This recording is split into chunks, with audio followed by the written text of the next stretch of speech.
You're going to sing? Now that the build-up has been so strong, yeah. You have to join me.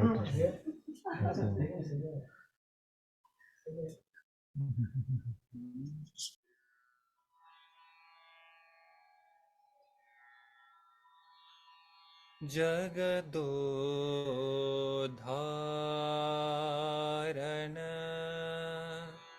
ಆಡಿಸಿದಳೆ ಶೋಧ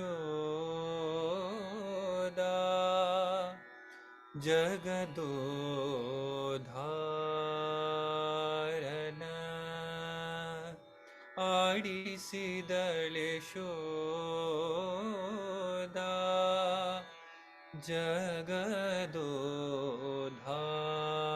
ಜಗದೋದ್ಧಾರಣ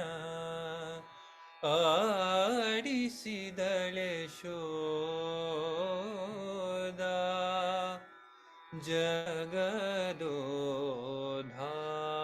ಜಗದೋದ್ಧಾರಣ ಆಡಿಸಿದಳೆ ಶೋಧ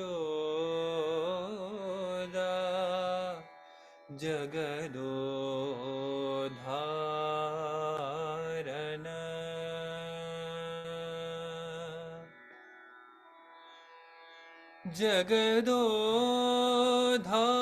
ಜಗದೋದ್ಧಾರಣ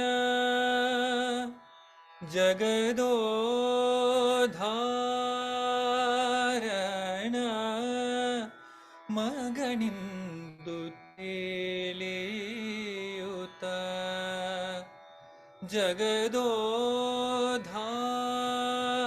ಜಗದೋದ್ಧಾರಣ ಮಗನಿಂದು ತೇಲಿಯುತ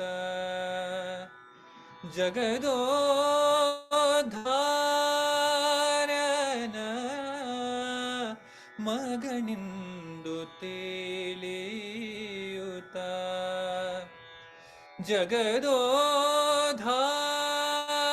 ಜಗದೋದ್ಧಾರಣ ಮಗನಿಂದು ತೇಲಿಯುತ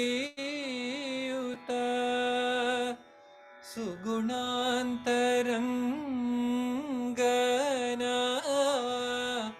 ಆಡಿಸಿದಳೆ ಶೋಧ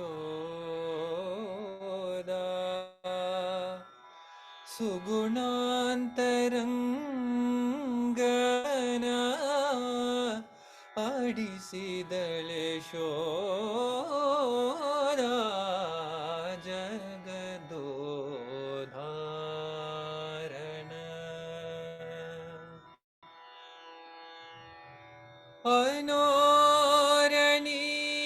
ಅನೋರಣೀಯನ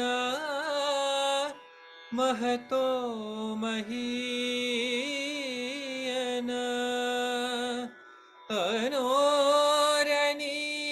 ಅನೋರಣೀಯನ ಮಹತೋ ಮಹೀಯನ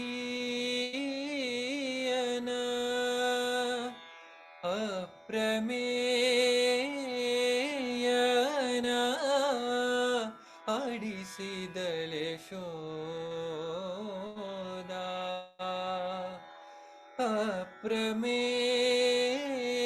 ಅಪ್ರಮೇಯನ ಆಡಿಸಿದಳೆ ಶೋಧ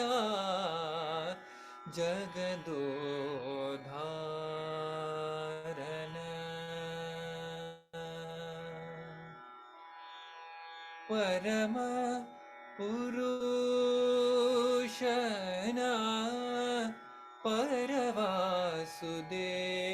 ಪರವಾಸುದೇವನ ಪರಮ ಪುರುಷನ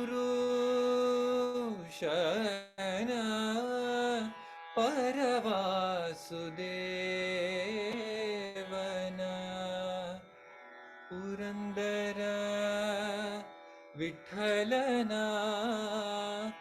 ಆಡಿಸಿದಳೆ ಶೋಧ ಪುರಂದರ ವಿಠಲನ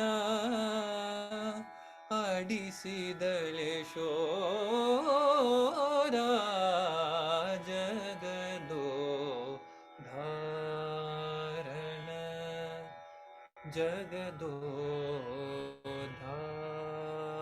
ಜಗದೋದ್ಧಾರಣ जगदोधारन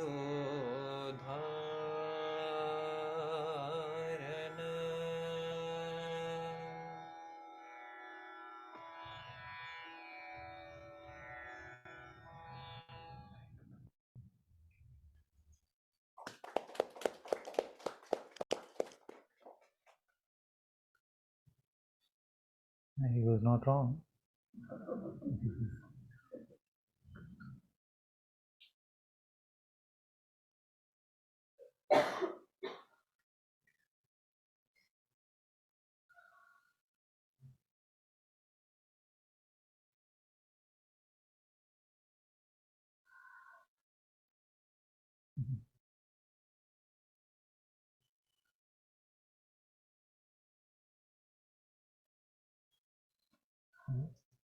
Sometimes jokingly I've said that I'm in the temple construction business. But I'm realizing that that's not true actually. That's not true. Everybody already has a temple. Mhm. All of us have the temple. But it is the who that is in the temple that has to be fixed. It has to be clarified. It has to be changed. Mhm.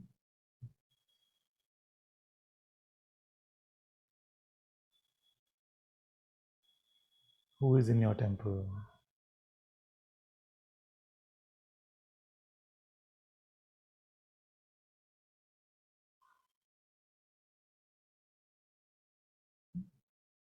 Who lives in your heart? Who rules your life?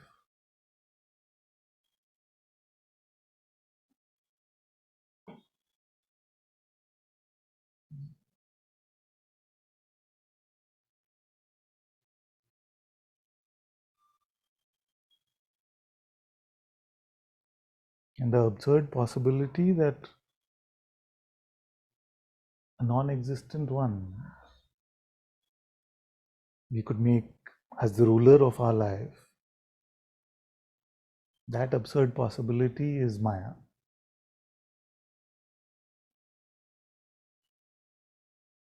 We could take a non-existent ego and make that central to our life and make God also about the ego. God for me.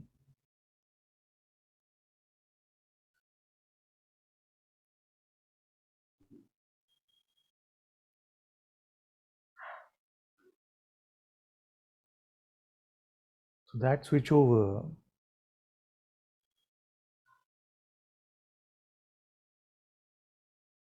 requires a movement from the head to the heart.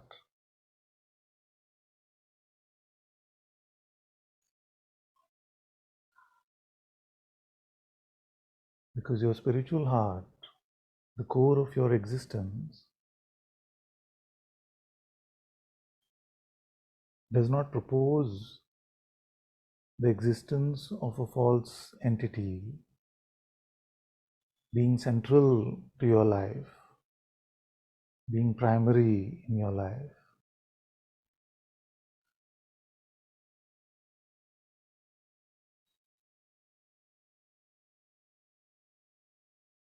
That Atma, that Holy Spirit, is the presence of God itself.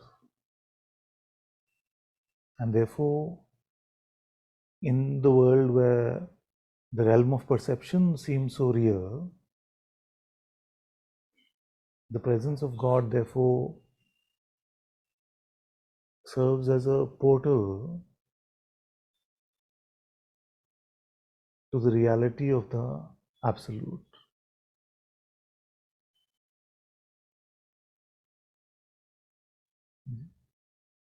So, although most of our life goes on this side of the portal, and what's important here in this world of light and sound,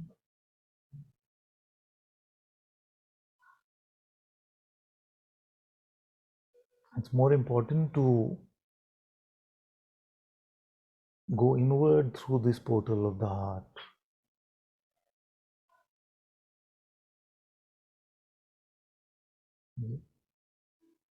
to go inward through the portal of the heart, because this is the Sadguru presence. The Sadguru is the bringer of light. The literal definition of Guru is the bringer of light. But it is a strange light. Because there's enough light. There's the sun. Humans have created artificial light as well. So why do we need the Guru now? Because it is only in the light of the Holy Spirit, the Atma within, the Sadguru presence within, can you shed light into that which is unperceivable, nirguna.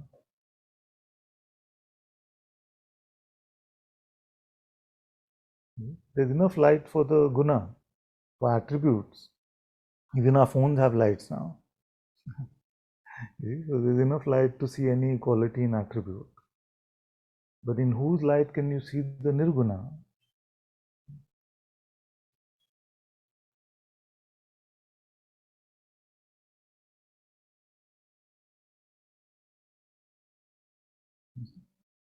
So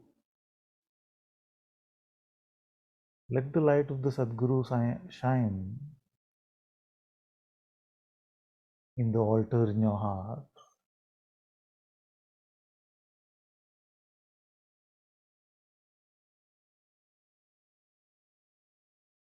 And that requires one primary condition, which is that you don't serve the false one. You're not in service to the ego. You're not in mental oppression. You're not a slave to your identity.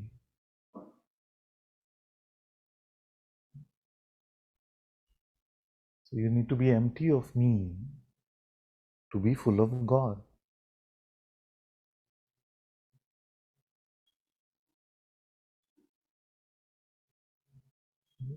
So all the spiritual pointers, all the spiritual practices, everything is meant to just bring us to this empty of me and empty for God.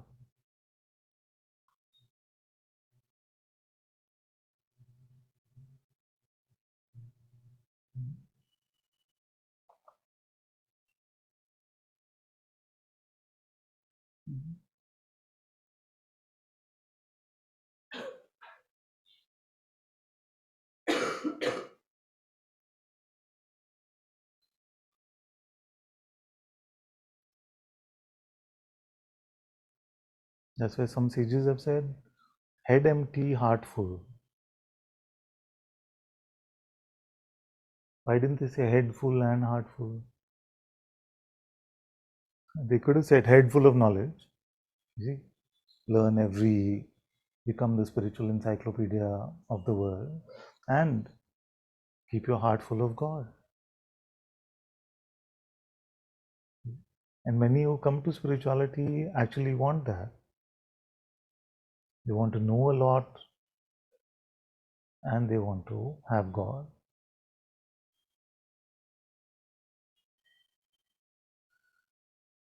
But the problem is not in knowing, but in the type of knowledge that we have.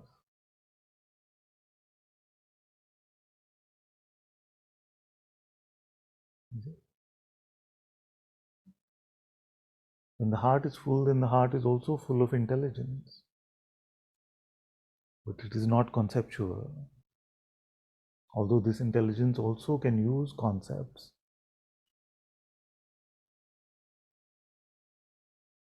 to express itself in satsang or in day-to-day life.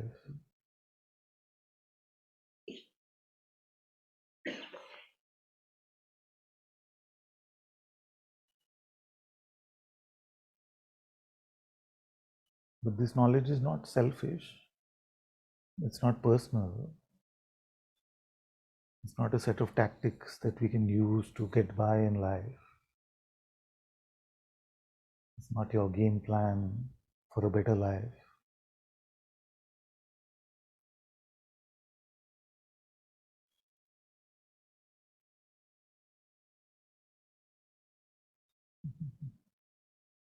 In fact, we cannot call life life unless it is full of God.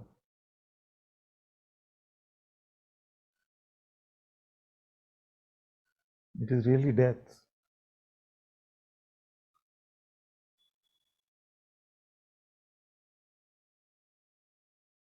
So most of our brothers and sisters in this world will never live. They will just go from death to death to death. Death, death to the illusion of life to death. And then maybe again to the illusion of life.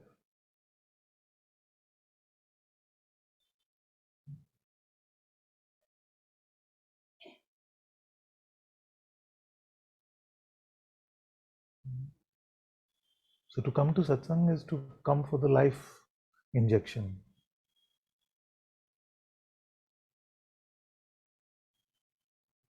The antidote to the delusion of a supposed life, but a life empty of God's light, a life empty of God's presence, a life empty of God's love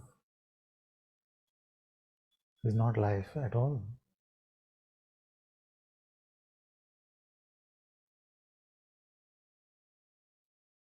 I've been there, dead man walking. And I tell you from my own insight that that kind of life is just not worth living.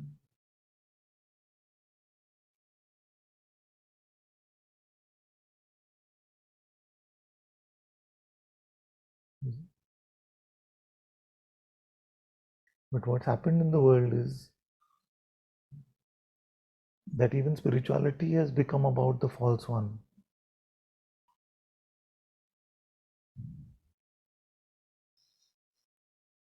How to make our temple for the ego better, how to give the ego a better life.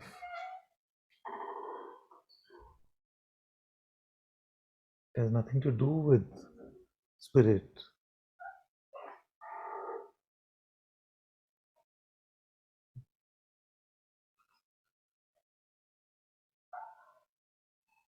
So, what a trick of the mind it is that even spirituality has been made empty of spirit.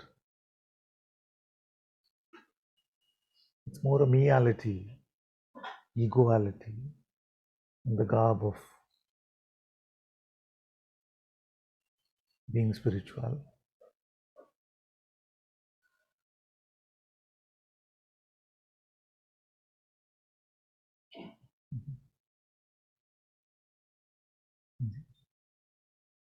Because to replace the me from our heart altar and truly replace it with God, at one level is the most difficult endeavor that you will ever embark upon. And you did not come to spirituality for difficulty, you came for ease and peace and love and bliss.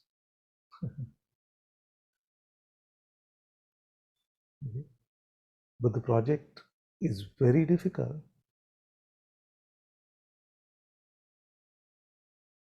And you may run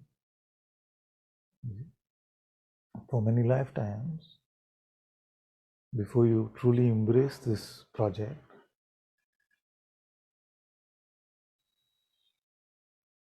But I'm telling you that you may run for lifetimes, but you would not have lived in those lifetimes.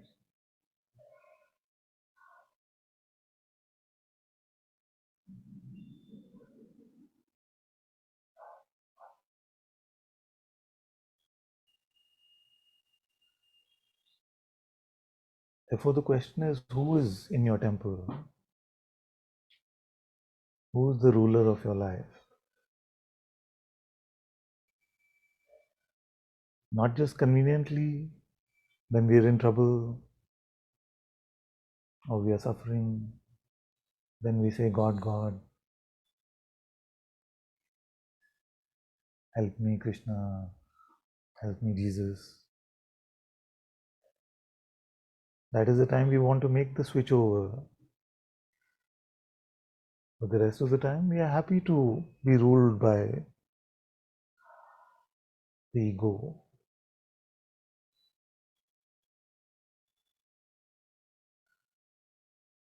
And to live in service to God, to live in obedience to God, sounds like an oppression.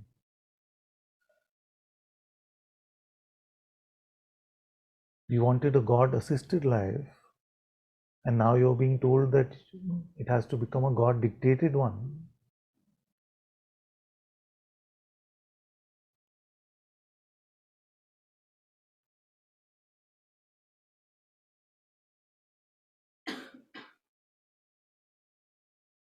But we don't realize that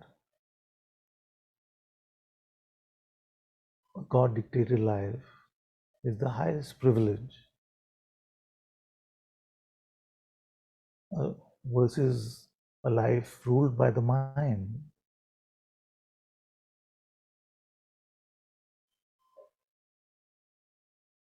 Is the suffering of hell.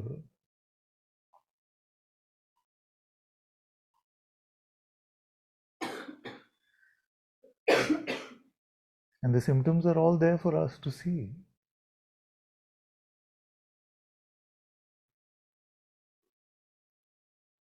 How is it possible to resent one another? How is it possible to hold grievances? How is it possible to be proud?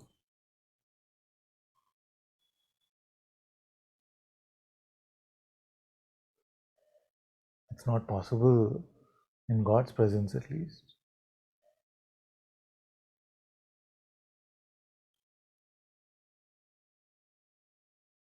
For those who are deeply in love with God, these things are not possible.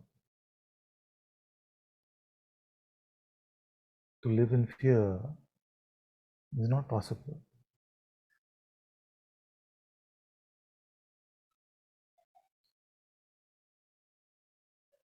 To live being attached to things which are going to die, which are ephemeral, here today, gone tomorrow, or to live in the desire of that which is not being presently perceived.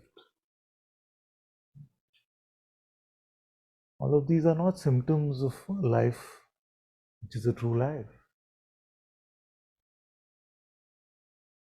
This itself is the fire. We don't need to be roasted in some other fire of hell. This itself, both heaven and hell are here. God's presence is here, and the play of separation from the presence is here.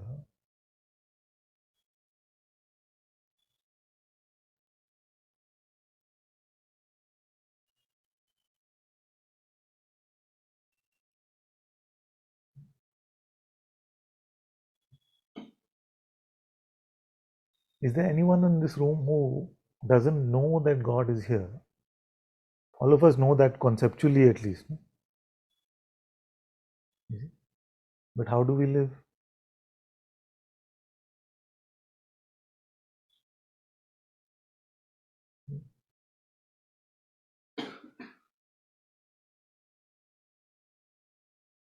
If you recognize that God, the highest, the only being in the universe, was here, should we live like this? You see? So to live head bowed down would be very natural.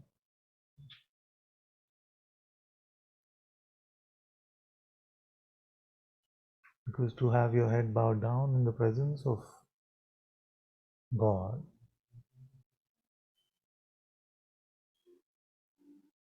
is the only natural way to be.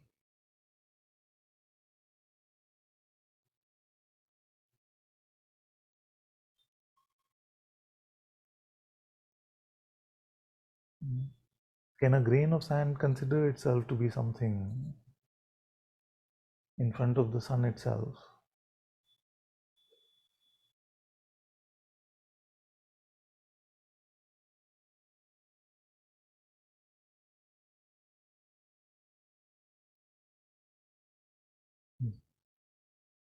Now, I'm going to talk about something which is a little subtle and very tricky. So, see if you can hear it carefully. Now, the best gift that can be given to this grain of sand is to make it recognize its reality of oneness with the sun.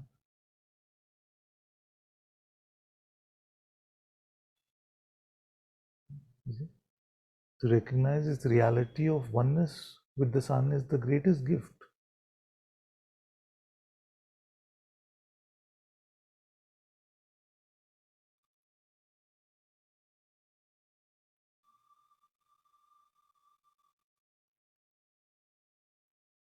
But if that gift is taken by the identity of the grain of the sand, then we may think that it is the greatest gift, but actually it is an avoidance truly of the gift.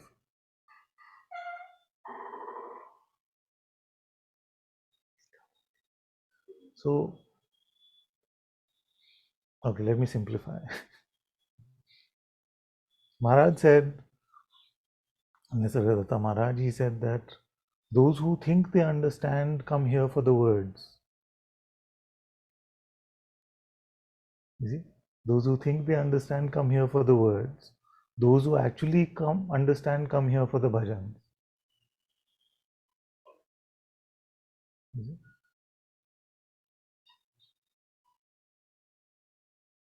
And bhajan is not necessarily just singing.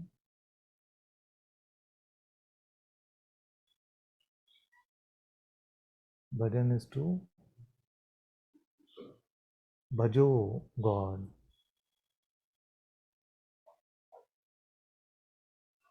to live in His light, to praise Him, to chant His name, to remember Him. So he said, those who think they understand come here for the words. So I don't know if you all know, but Maharaj used to have two satsangs every day. No? So one was for the Western. I don't know whether it was really Indian versus Western, but most of the Westerners would come where a lot of the words were being shared. And there was in the morning a bhajan session where a lot of the ones with devotional temperament would come. So one asked him, what is the difference? Which is better? Which is better? So he said, and obviously it was to break the pride of those who were listening to the words, that those who think they understand come here for the words, but those who truly understand come for the bhajan.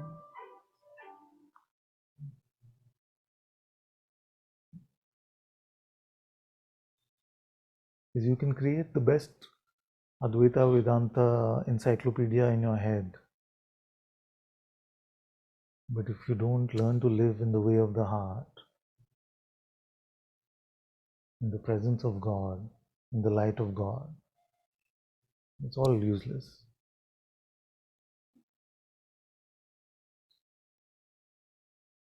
You can become a great debater of religion and spirituality.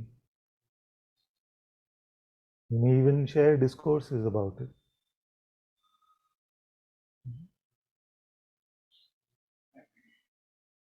But that Dhai Akshar Prem Ke, that love for God, if you don't find that,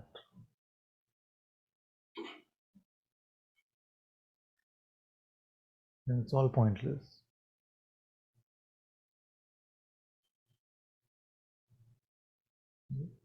So let's take another example. So in Vedanta, it is said, take the world to be unreal because it is ephemeral.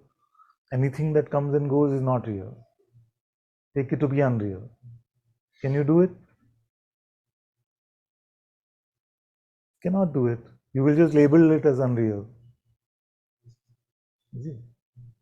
Because that is the first thing that is told to you in Vedanta. And that should be the end of the story. Just take the world to be unreal. But we can't do it. We do it, we pretend to do it only in the unreality itself. In the world itself, we may go say unreal, unreal, unreal. That, in the unreal, we are talking about the unreal. We cannot do it till we come to a recognition of a greater reality.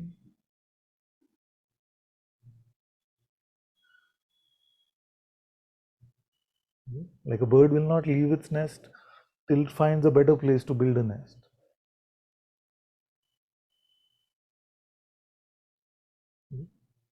So till you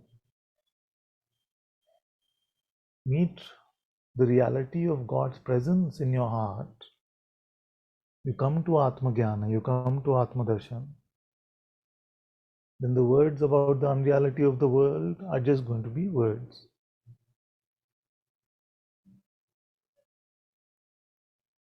And they may help you believe that you have understood something very great. Now you've cracked the code of life. But it's nonsense, it's just conceptual understanding.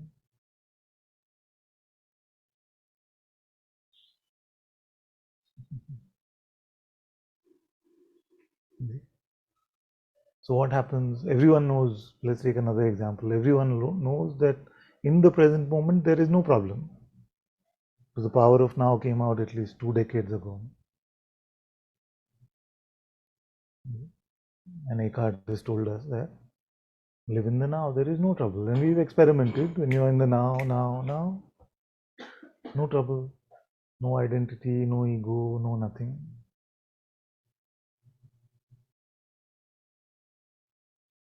But just upon hearing that, who has been able to do it? We've known it for how many years? Are we living in the now? Can't do it. So in spirituality, there is no way to avoid God, whatever tactics we may come up with. Till you come to the reality of God's presence, everything is only surface level, feel good conceptual balms or worldly sort of solutions. There is no stability in your spirituality till you come to spirit itself. No? I mean, that should be obvious. I should not even need to say it, but I need to. Because even in spirituality, God has been forgotten.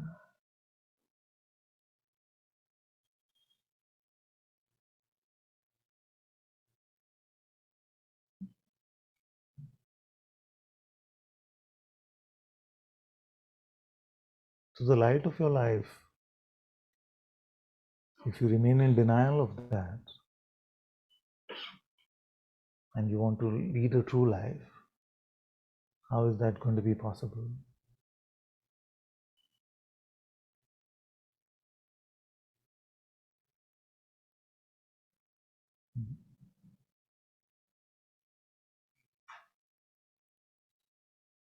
So, whatever practices you do, whatever spiritual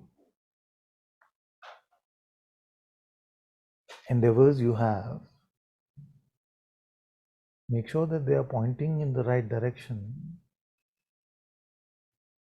to get you to the darshan of God and to bring your life in service to God.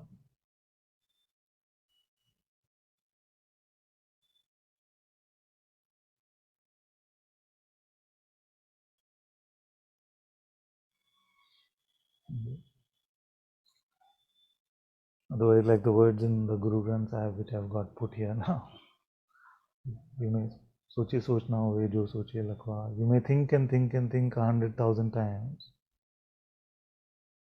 but thinking the best thoughts is not going to make you free.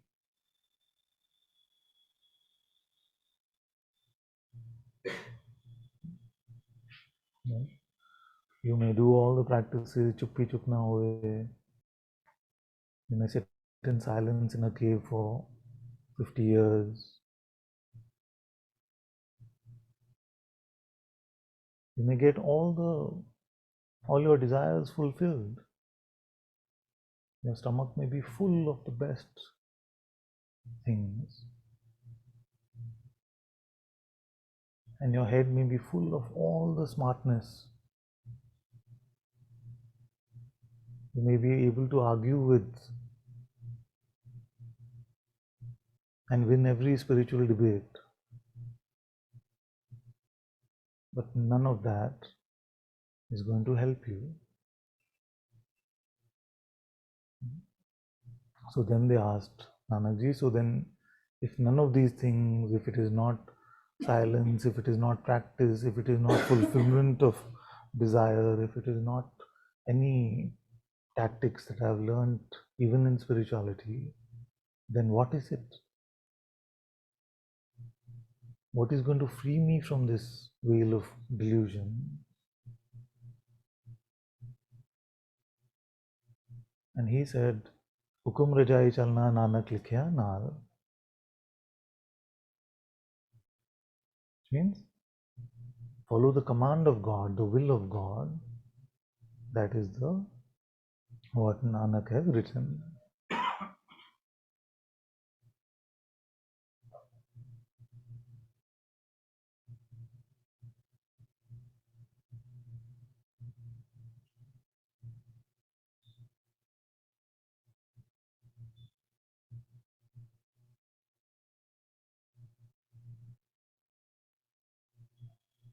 So how to follow the will of God?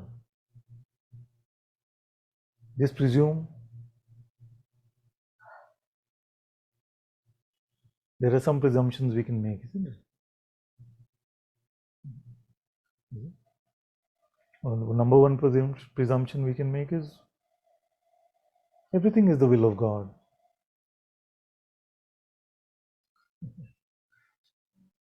Everything is the will of God. Then what happened to Nanakji when he wrote this? He forgot, is it? He forgot that he said all the smartness will not help you, all the practices will not help you, all the experiences will not help you, and all the thinking will not help you. But you must follow the will of God. But he must have had a memory lapse at that point. He must have forgotten that everything is the will of God.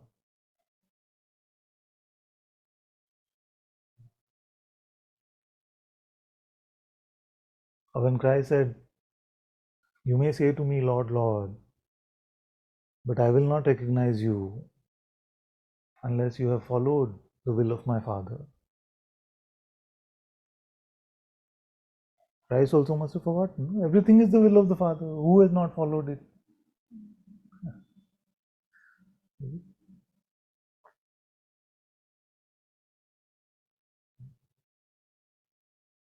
What's the big deal about Hanumanji? No big deal. He was serving Lord Ram with everything that he had. So what? Everything is the will of Ram. Whether Hanuman served him or not is also Ram's will. So what's the big deal about Hanuman? Forget.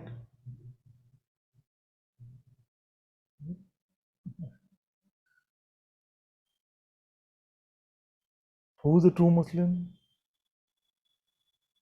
The one who follows the will of God. The name itself means that. To be a Muslim means the one who follows the will of God. So what's wrong with everyone then? What's the big deal? Everything is the will of God.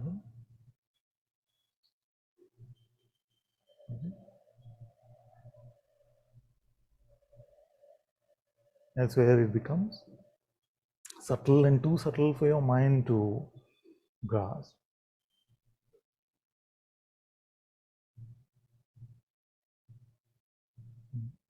It is important to come to God first.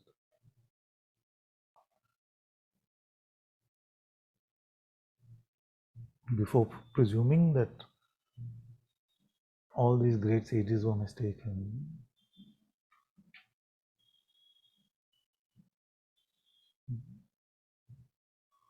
If you've been told that you have to follow the will of, let's say, Mr. Ganesh, all of us have to follow the will of Mr. Ganesh, all the sages have told us. And I'm not making any metaphorical connection. I'm presuming we're in South India where we have a lot of people named Ganesh and Ram and all of this. So to follow the will of Mr. Ganesh, how will you do it?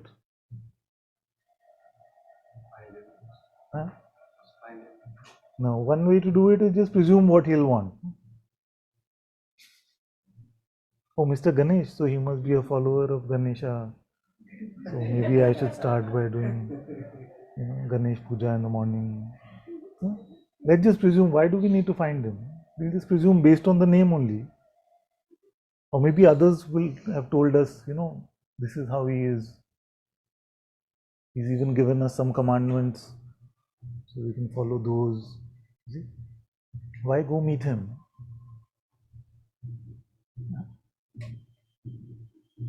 What do you say? Absurd? If it is absurd, then let's take a look at our life. Because nobody really feels that they're not following the will of God. This is the will of delusion. Everyone believes that they are the Adam before the fall, the Adam before taking the bite of the apple. You're not. You're following the will of God.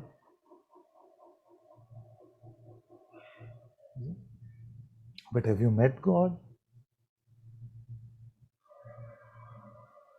And if you've been told that to meet God, you have to be empty of me,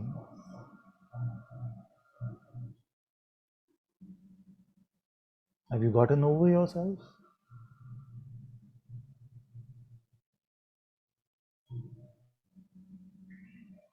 Or is it that even our spirituality is me, me, me? Am I peaceful? Am I happy? Am I joyful? Am I this? Is our surrender so that we can feel better? Or is it in obedience to God?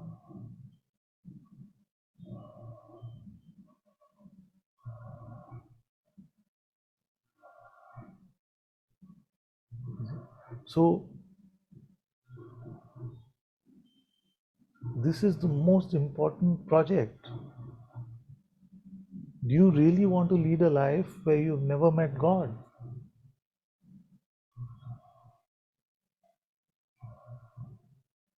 Especially now that you met at least one strange one who is telling you that it is not a rarity, it is not an impossibility, it is a complete possibility for each of you.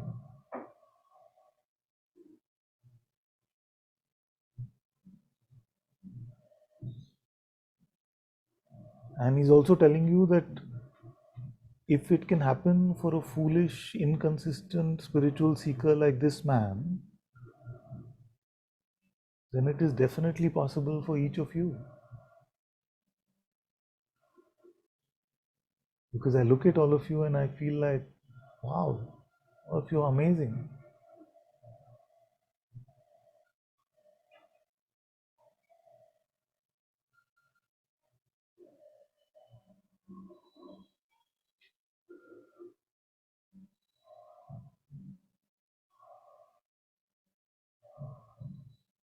But you spend most of your life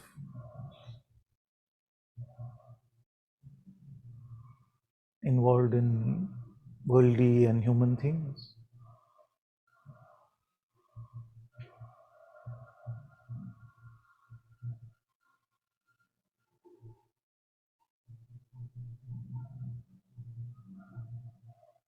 Inwardly, outwardly, this body seems to live in the world, so it will be involved in worldly things. And there's nothing wrong with that. But inwardly,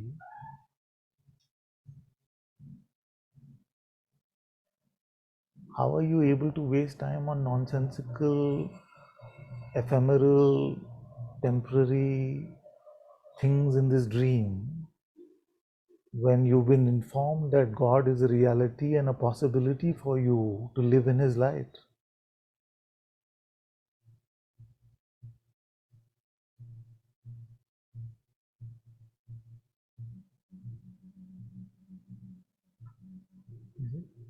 And that is where faith comes in.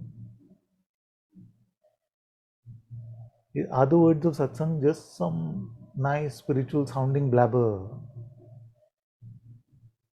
Or are they like a road map for you to live your life in a true way? Do we live as if God is here? Not just here in satsang hall, but here every moment of your life.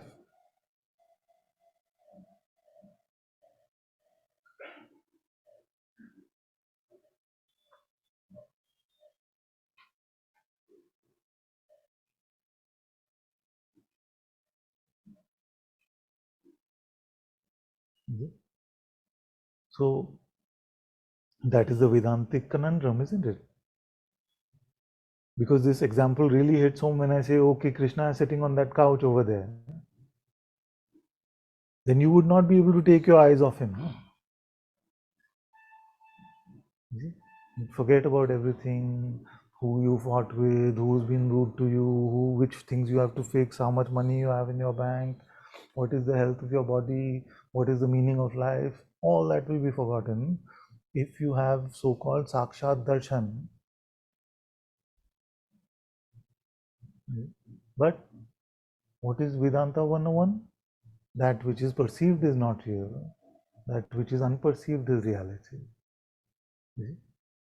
So you don't trust your intuitive insight.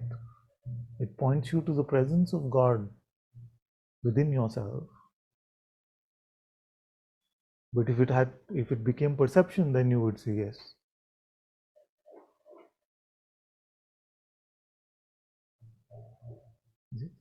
So faith is to trust that which is intuitive more than that which is perceived.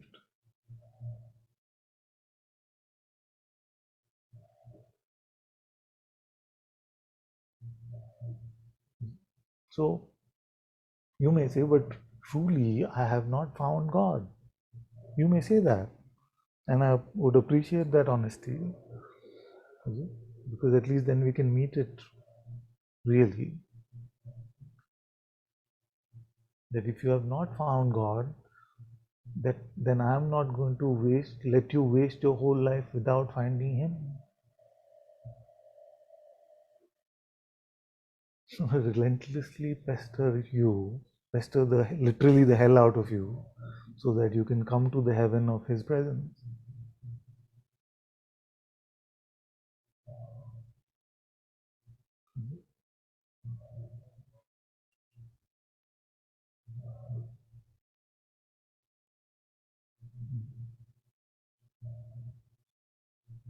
No other project is worthy of you. And God has also given you this reassurance that if you keep your eyes on Him, all your other projects will be fine. Not according to your mind, but according to what is good. Because He is the only determinant of what is good, not your mind.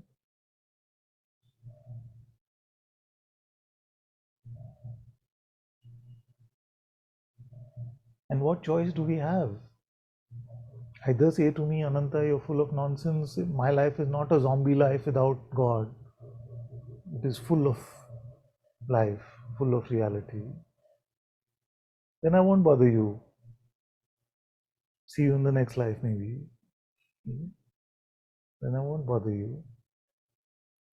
But if you say to me that, yes, I trust your words, I want to meet God, and it doesn't smell to me as if you are lying when you say that it is possible, it has happened for you, and you want to infect all of us with that infection, the most beautiful infection.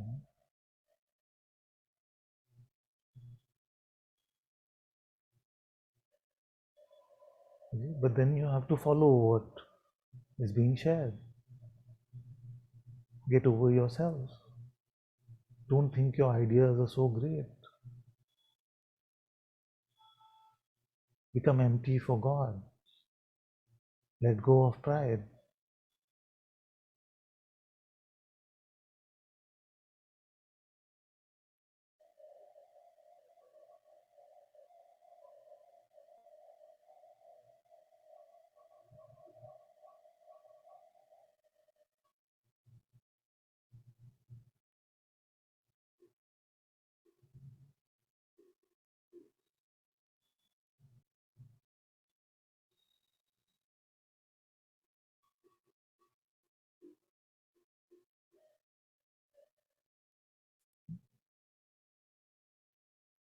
I used to think that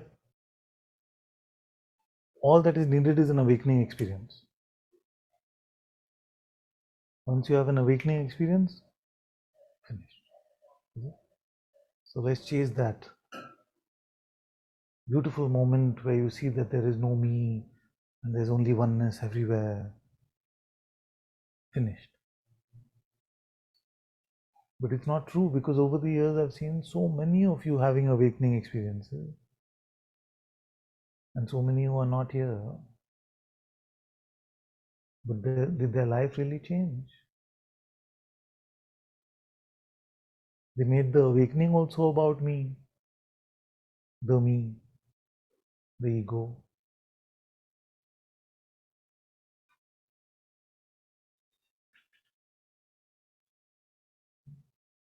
So the me took a new birth then in the form of the spiritual ego.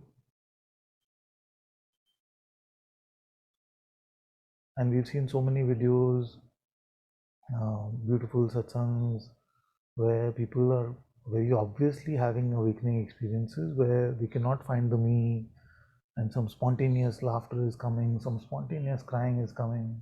All these things are happening authentically. They're not faking it. You see? Let's not presume they're faking it. Authentically. And then what? You see them a week after that. You see? I had this experience a few times. I saw one beautiful interaction in satsang with Guruji. And I met this lady and she was lifeless. And she was saying, "Can I talk to you? And I've heard that you're really meeting what Guruji is sharing quite closely. Can I ask you some questions?" I said, "But aren't you the one from the week, last week? And you saw that there is no me, and you saw that the reality of yourself is awareness."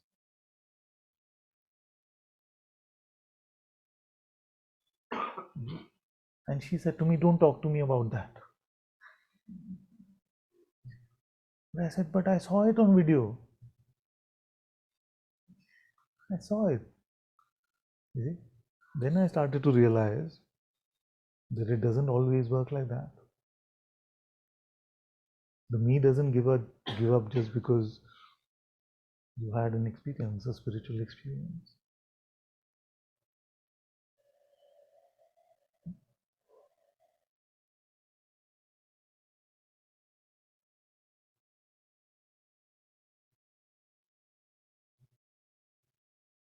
Therefore, it is really important. And then awakening may, of course, do a very good clean-up job for the temple in your heart. The sacredness that is needed to build a vibrant temple for God in your life may be given as a gift of grace through a beautiful experience. But if you start to fill it back up with me, and now a special me because it is now the awakened me, it is not going to help.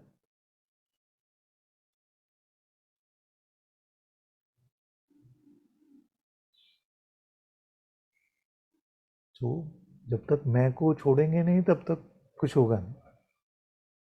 Till we don't leave this me, then It's just spiritual words that we're having nice conversation.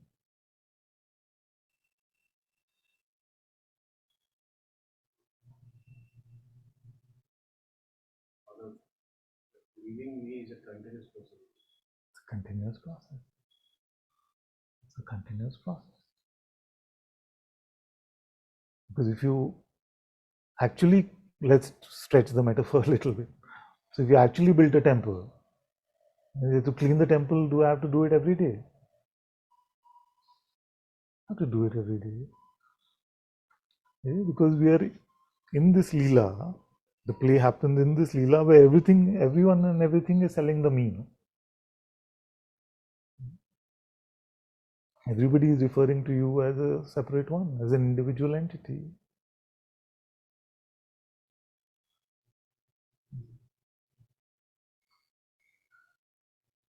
And it is a holy thing. It is not oppressive. The continuity of letting go of the false is joyful.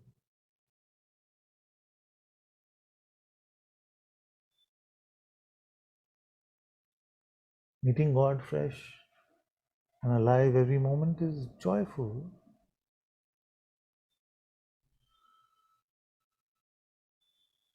which is actually the same thing. So you may say, is it not enough to just meet God once, like in Amar Chitra Katha? No? You pray, pray, pray, do sadhana for 1,000 years on one leg or upside down. Then God gives you darshan, you ask for your vardhan, and God says, Tathastu, finished. But reality is different from that.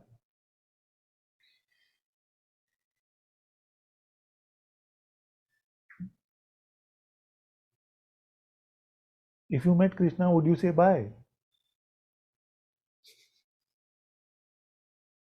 You would not say bye. How can I meet you every day? How can I be with you? He says, I can live your whole life, you can live with me. You say, no, no, I just want you for like 10 minutes every day. I've got other stuff to do. Would you say that? So in that way, it is continuous. So, therefore, to be empty of me is also continuous because the mind doesn't give up. So nice it would be if you had an awakening experience and you had Manonasha at the same time. Okay? But I can tell you that from what I have seen, Manonasha is just a concept.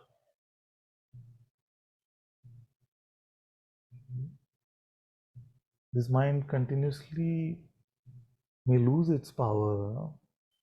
So that which seemed like a wrestler beating you, like Papaji said, becomes a twittering bird, then becomes like a pestering mosquito, but doesn't fully vanish.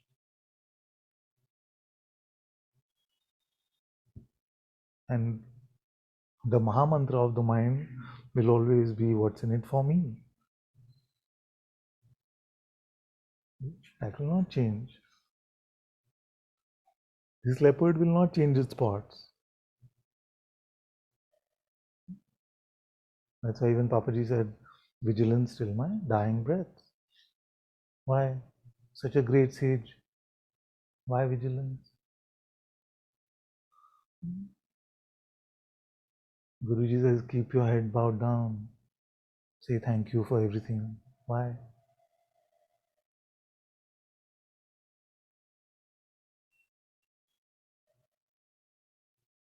You've seen you're one with God. Why head bowed down? Because of the possibility of the spiritual ego.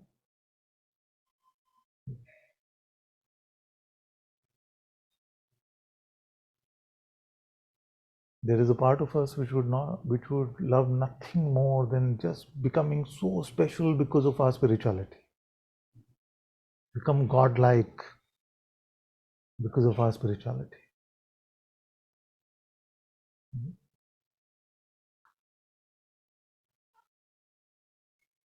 Because it seems like, wow, what a wonderful life. I have a pedestal.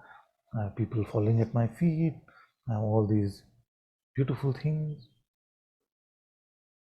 And then when I say actually to share satsang is a contract with you and your sangha, at least if not the whole world, that you are all right if everything that afflicts them at any level of their being, body, emotional, physical, mental, everything, all afflictions you are happy to take on to yourself.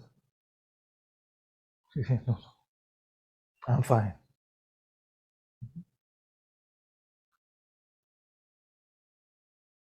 But that is really what it is.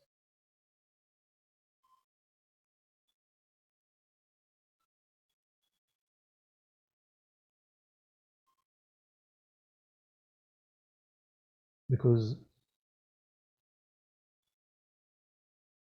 a guru is father, mother, best friend, beloved, everything. So will a father ever say, oh, let my child have that affliction, I don't want to take it from them? Or it's just like lip service.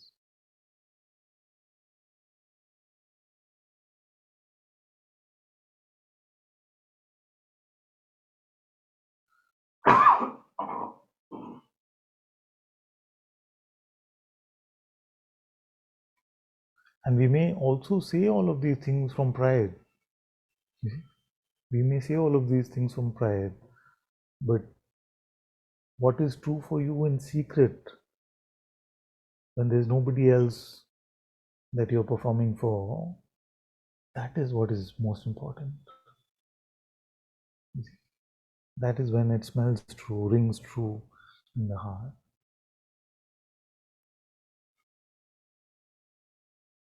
And for you to be okay with that, to be happy with that,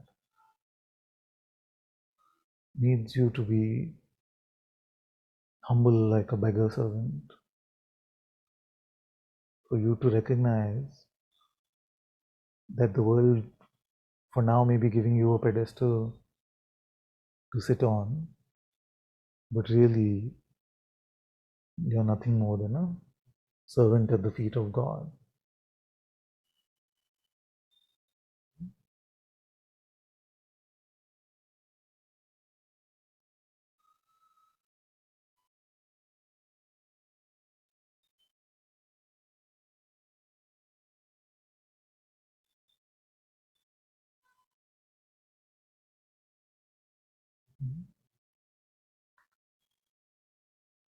And because this servitude has been forgotten by most,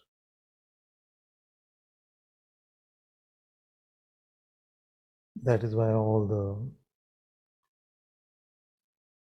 strange, convoluted things are happening in the name of spirituality.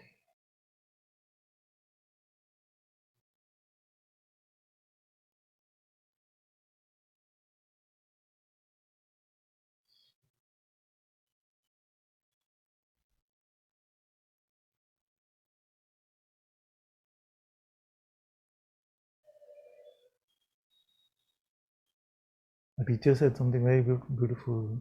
He said,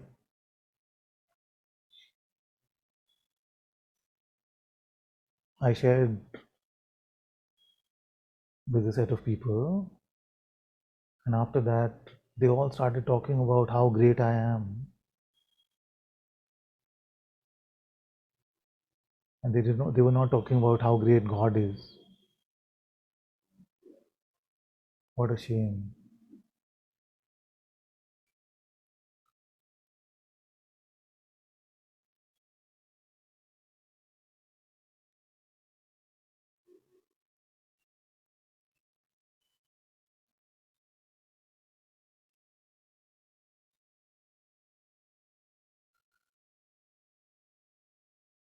And in the spirituality of today's world, we are full of a world where teachers are like this. They don't realize. They don't realize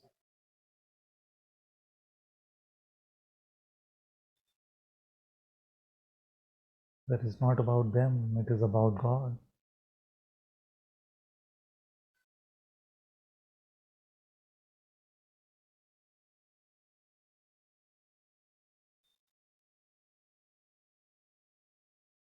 What will happen with any of that? And I'm speaking to all of you as future teachers or even present teachers. What will happen with any of that?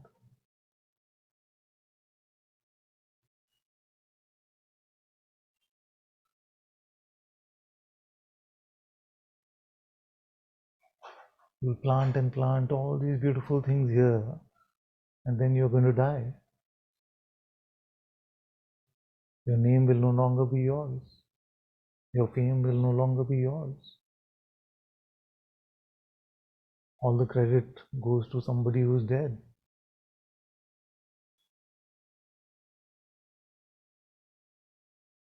There's a great story of Bulle Shah Ji.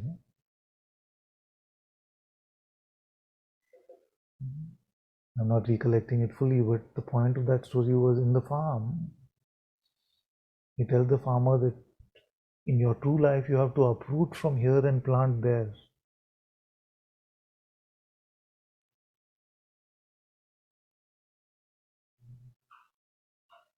Uproot from here.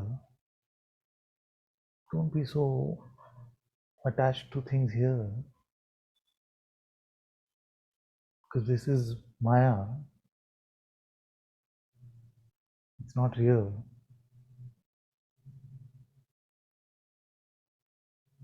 But plant there in God's house, in the temple of your heart. Nurture that. Make your life sacred for God.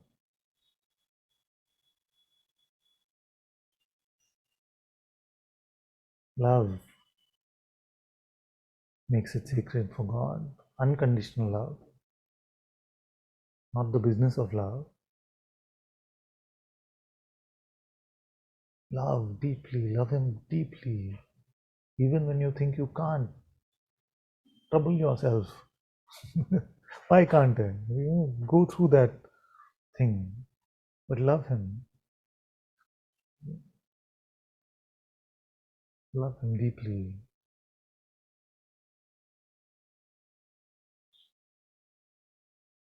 And be available to serve Him. Be faithful, be humble, be prayerful, be obedient, be grateful.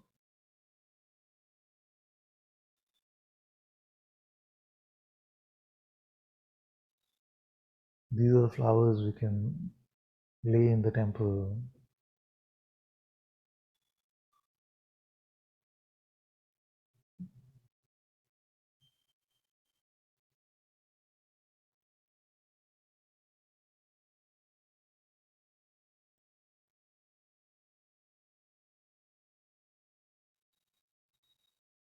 And never replace Him with me, Him with ego.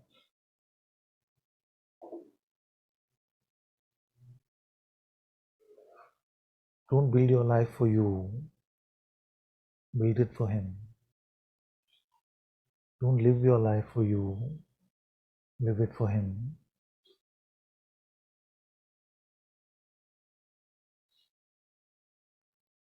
Then to be a teacher of God is natural because your life is already a temple of God.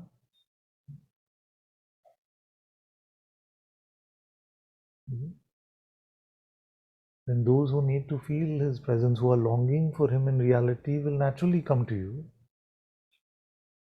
Grace will create the situations. Grace will create the situations.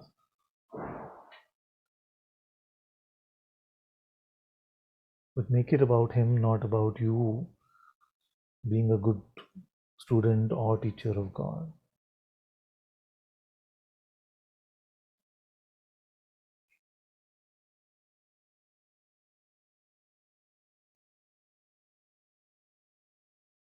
Otherwise, what will happen?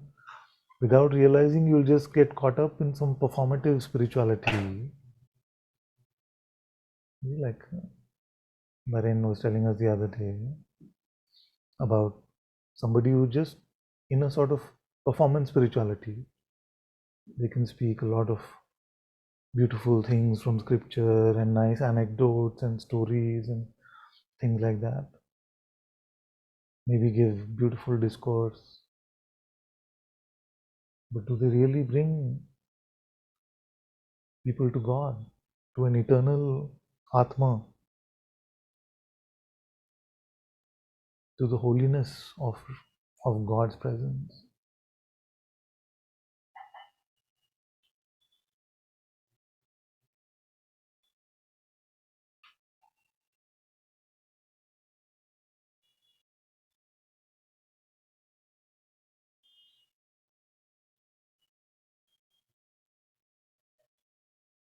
I would not wish that kind of life. Even if I had an enemy, I would not wish that kind of life on an enemy. Where you are acting spiritual. It's acting spirituality. It's a performative spirituality.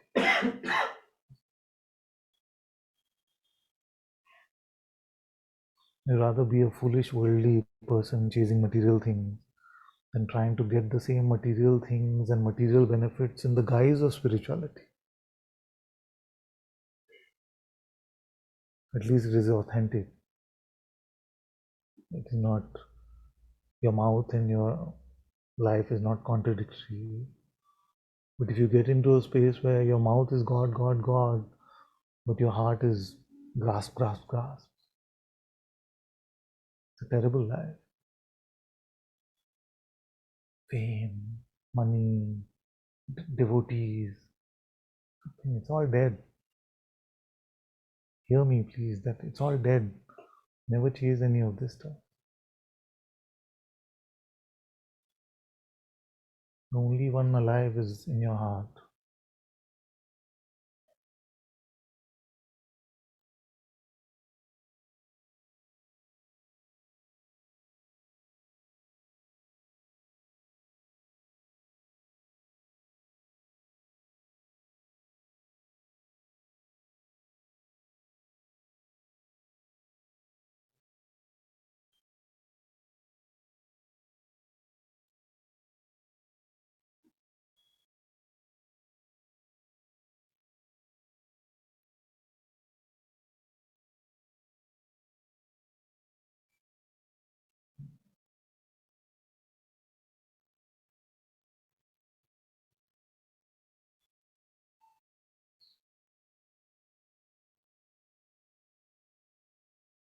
Integrity, I feel, is also very important in servitude.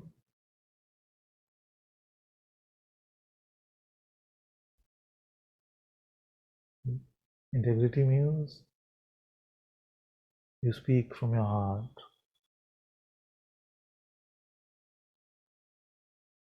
You're speaking from what is your true insight. You're not speculating. You're not impressing.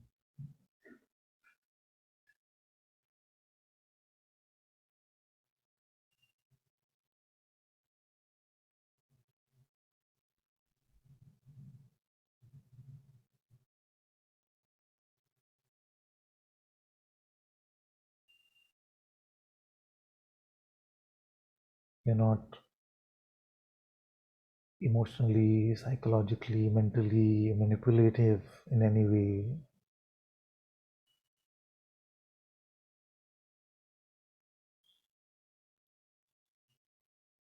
And you're definitely not exploitative in any way. Because if you get caught up in any of this stuff, you're going to contaminate your life, and it may look outwardly for some time that you're winning in this life. Look at how much fame you have. Look at how many people are coming to you and bowing down.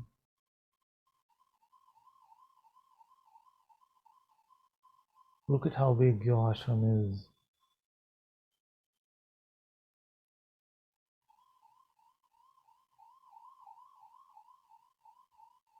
But you sacrificed the only thing which was valuable to you,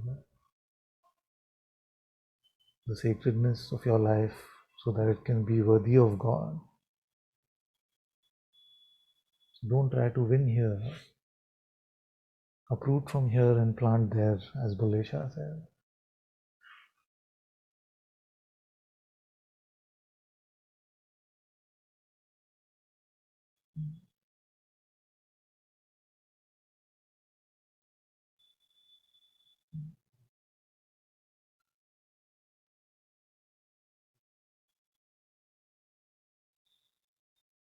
Like this. And God's presence is pulsating through your life, through your veins. Then you realize the beauty of being His servant, the beauty of obedience.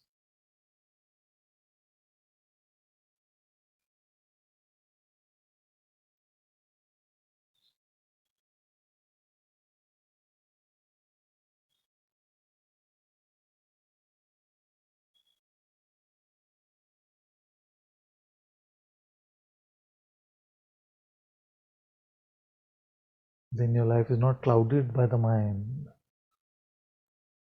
and the inquiry into what is your reality, who is aware of even this presence of God. Will seem like the most basic question. Your reality as Nirguna Brahman, as the absolute witnessing, will be so simple.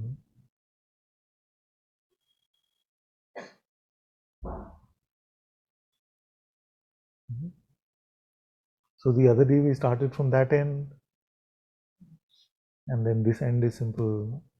Today we started at this end, and this end is simple. So it doesn't matter which way we start, which way we go. As long as we make God central, whether we start from servitude or we start from insight,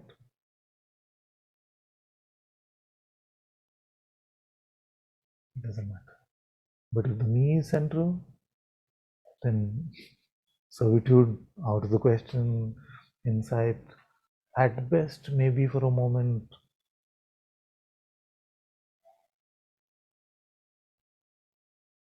and then we rely on our memory of that moment and we start to speak from there. Mike? For quite some time now, we have been um, talking about the presence of God, servitude to the presence. But I realize that very unconsciously, when you say the presence of God, um, because of how we've been probably brought up and the stories that we've been told, always tend to personify God as something that I can perceive as either as a Krishna or a Rama or whatever form. And I also realized that a lot of the idea of the presence of God Yeah. comes from these stories or what people have told me or what people have shown me. So I'm kind of confused about, is my willingness to submit to the presence of God actually is actually me submitting to another thing that I can perceive. Yeah. And so I'm kind of lost in that Yes. space. Yes. I love this question. It's got many layers and the answer is not straightforward. So let's dive in and see what emerges. So I would say compared to no servitude, okay, compared to no servitude where you don't believe in your head having to be bowed down at all in front of anyone, you see, compared to that kind of arrogant way of life, it's all right as a starting point to defer to some imagery and start with that if that helps. You see, that can be the form of the master, it can be the form of an imagined form of Krishna, Ram, Jesus, whatever may be appealing to us. So it's a good starting point to allow us to even to go, if we need to a physical temple and to keep our head bowed down and say,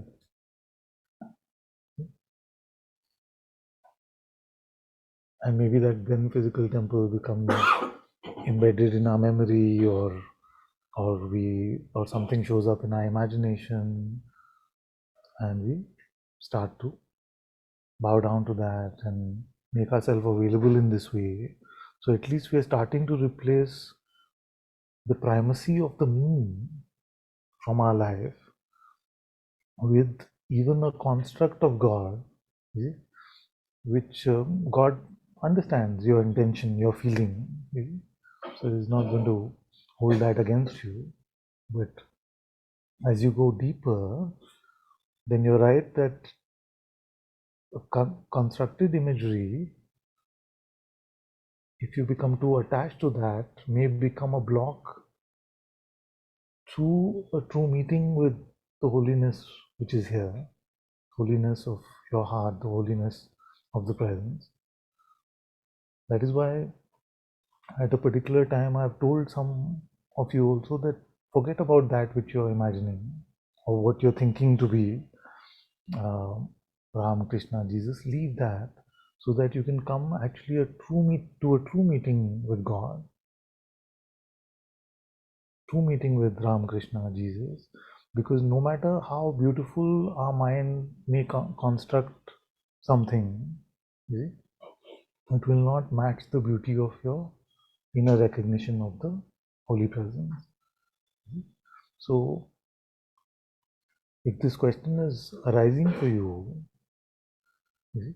then just let go gently of predetermined imagery and allow God to reveal Himself freshly to you, freshly to you, and your devotion to even the imagery of the past will be helpful to you. It is not going to hurt you because it is your intention which is important. Your intention was to bow down to God, you see, and God recognizes that intention. So, so for a while it may seem a bit strange that, or wobbly or unclear, that is this really the presence? Is this really God? But allow yourself to remain empty in that way. And then you come to the holiness of your Atma,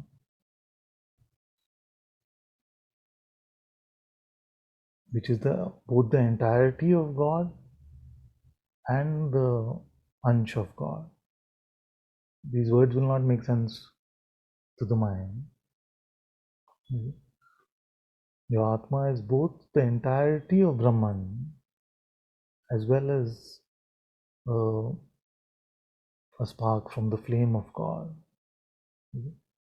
So we don't have to get into any determination about the Bheda or Abheda. It's both. But the beauty is that it is God either way.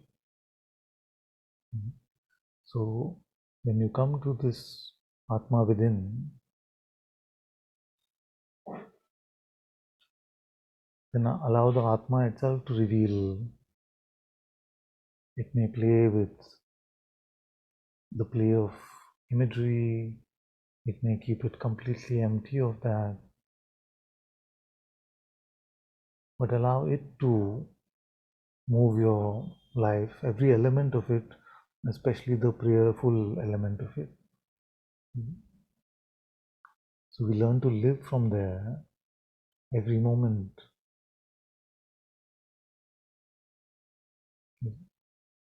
So then you allow God to move you or to guide you.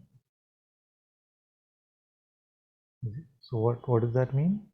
It means that as we make ourselves available in servitude to God, We're no longer following the proddings of the mind.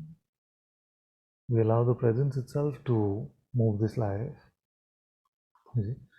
And I recognize that that is why all of you come to satsang, not necessarily for just the words, but to come to the company of that which is being moved by God.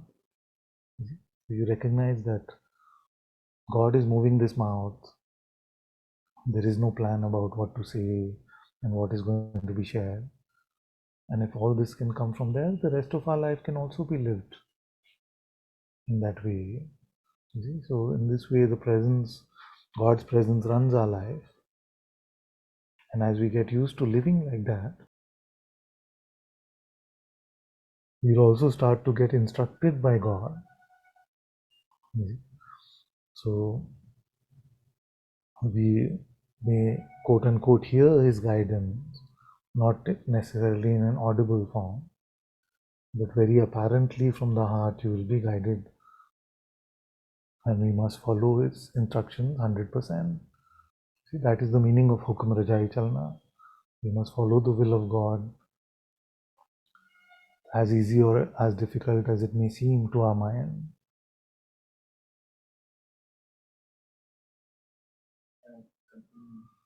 Please do. So, in so what you're saying effectively, I recognize that it is landing in a very different way, and I just want to report that. So when you say that you will be guided by God and by God's presence, again, very unconsciously, the way it is landing is so that it can be good for me, the small me. Yes. Yeah. It's very subtle, but I just wanted to report that. Well, it's both true and untrue. I'll tell you how.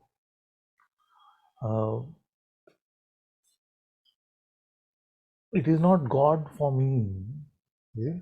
It is not God for me, where me is central and God is God because God helps me. You see? So it is not that God is now in service to me or God should help me. God has an obligation to help me or make sense to me or anything like that. You see? But if you look at the question even deeper, you see, what is the determinant of what is good for you? One is our mind's idea of what is good for me. So God's will is nothing to do with that. And hopefully it will be contrary to that. You see?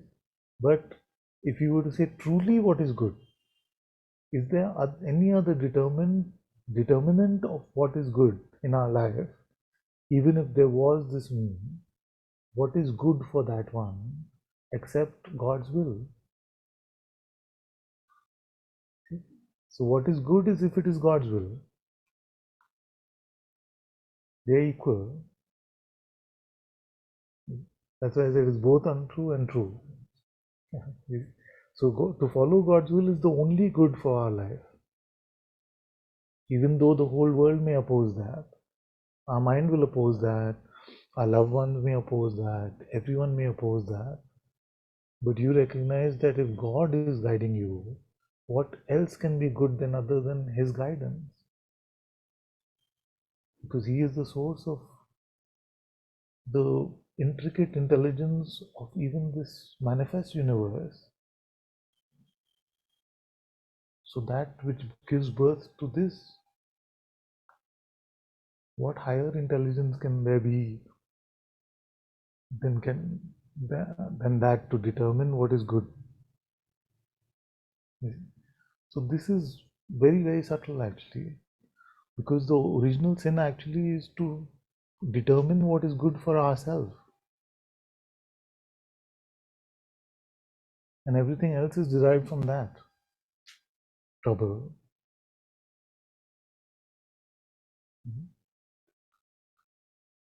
So our life must become like a plant. What happens for a plant? The leaves of the plant, they naturally move towards the sun. Do they have to think about it? Do they say, no, no, if I go too much towards the sun, I may get burnt? You see, or I am liking the shade of my body right now, the greenness of the leafiness. You see, I don't want that to change. You see? No, if the sun moves there, the leaf moves there. There is no filter like that. You see? There is no filter like that. So our life has to become like that. Where God moves us, we go. We don't filter it through our mind and say, is this good? Is this right? Is this better for me? Will this work out? What's going to happen? You see? And this, to live like this, is a constant work in progress. So I'm not going to say to you that I'm living like this 100%. I'm still foolish, I'm still stupid, and I still rely on my mind's terms on many occasions. So, but the endeavor is to become like that plant. Just move as nudged by God. Just move as moved by God. No filter of, like how Satsang is shared mostly. And I hope I'm speaking with integrity when I say that in Satsang, at least 99% is just heart to mouth.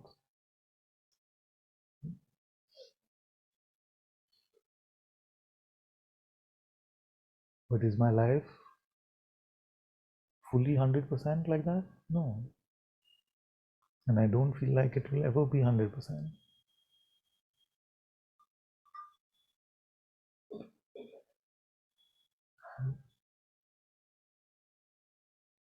And to and for me the only definition of sin is to go with my mind's terms instead of being truly moved by God.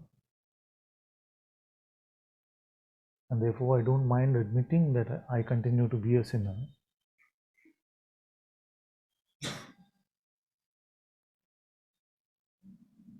As resistive as that term is to the Advaitic mind, and like half of you have reported that you've not liked that word in the prayer, no? But what is sin? It is to determine what is better for us in our minds rather than wait for God to move us or to guide us.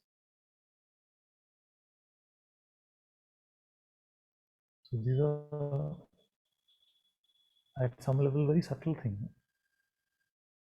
And if you really look at your life moment to moment, you'll still find moments where you're just rushing, you're just presuming, you just presume that, okay, this is the best thing to do. But can you wait for God in every situation?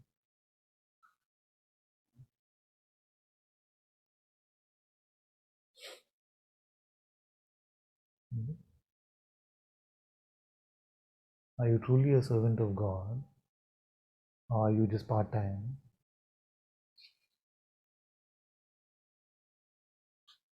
Have you made categories in your life where you say, no, no, work I have to do, it is the rest of it?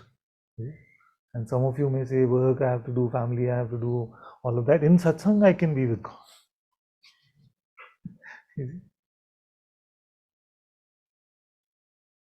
That's not true servitude. Your life is not a pie chart. True life is constantly to live in God's light. And I'm telling you that only to follow God's will is good. Not your ideas of what is responsibility or irresponsibility, not your ideas of right and wrong, good and bad. It is pride to consider that you can evaluate better than God's judgment. How is it that we may be prodded by God in a particular way, but we may say, nah, I don't think so.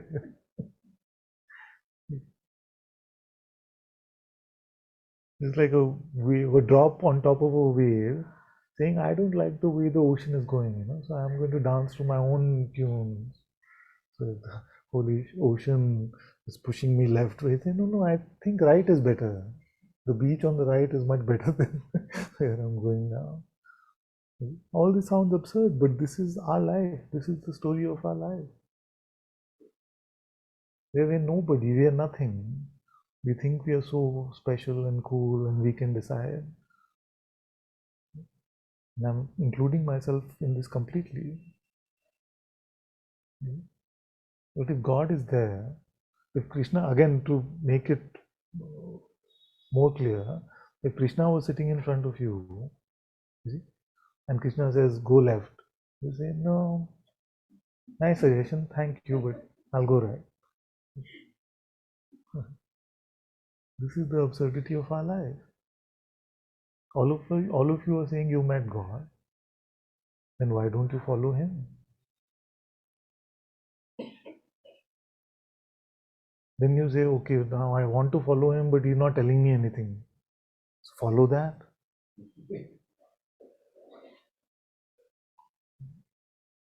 You ask Krishna a question. Huh? You ask Krishna a question. Krishna is sitting, smiling, not answering.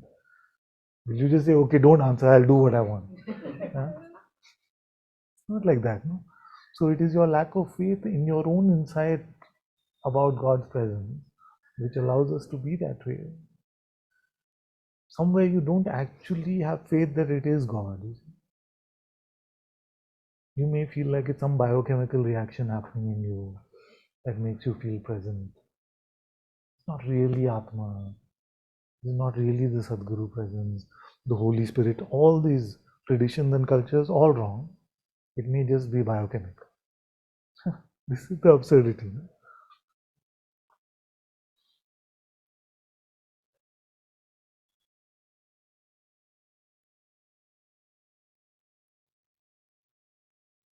And if you haven't come to that, then make that your number one project. If you can't truly with integrity say for yourself in secret, don't have to expose to Sangha, not to me, nobody. But if you cannot admit it truly for yourself, that God's presence is actually here and apparent, then you must work on your pride. You must become humble. You must make your life sacred for His presence to become apparent in your life. Or are you going to keep living like zombies in denial?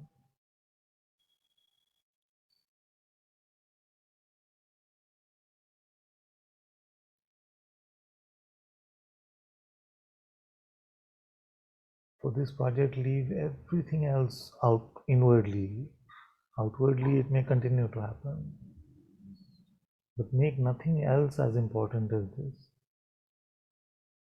Don't give anything else any inner space. The outer space, God itself will allocate, some work will happen, some things will be managed, all that is not so important.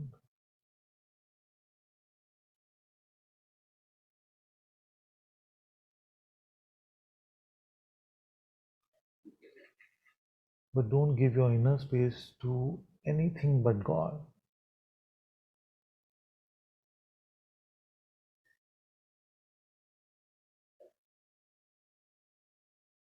Anyway, what happens when you give it to anything but God? You suffer, no? It's not that I'm asking for some great sacrifice. When you give it to anything else, you only suffer. So, to let go of suffering is to keep yourself empty of these things anyway.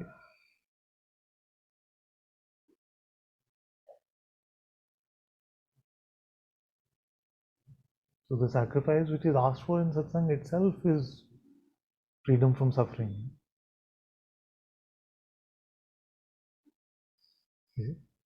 But because suffering at some level is equal to pride, which we may not see yet, we cannot suffer unless we are proud.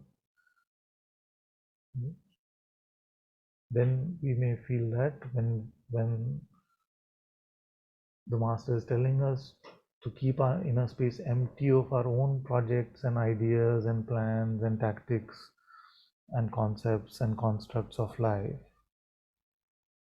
then your pride may get hurt because you may feel like you've invested a lot in that stuff. Like you have your own way,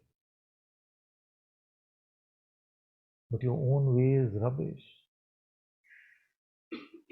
My own way is rubbish.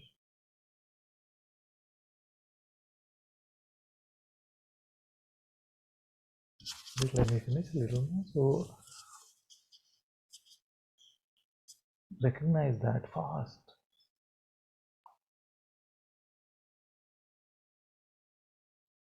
Because we don't recognize these things as pride because they seem very normal in the world.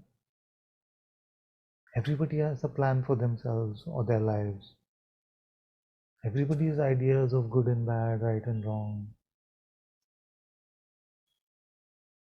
We don't realize that in front of God, these are worthless trivialities that we're wasting time on.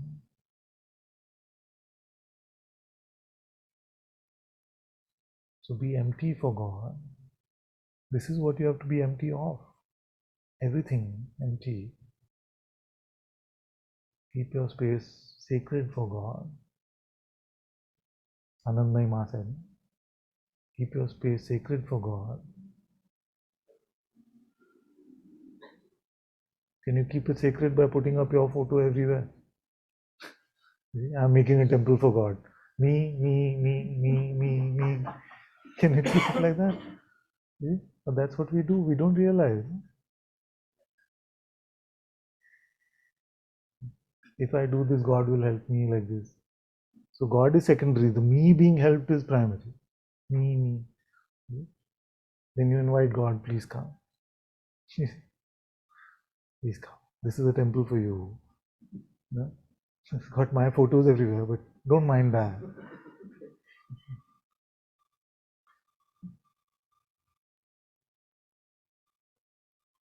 It's like inviting God for dinner. Please come, God. But all the seats are full of me. The physical me, a mental me, emotional me, spiritual me, all me. There's no place for God to sit. And you say, come, please come for dinner. So these are quite literal things, and I'm of course exaggerating to make the point. I don't even know if it's an exaggeration actually. But I'm creating these metaphors so that we can just spot these things.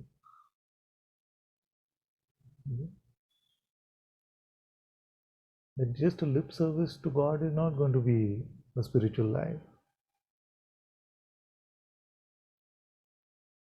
You have to be truly willing to let go of yourself, truly willing to get over yourself.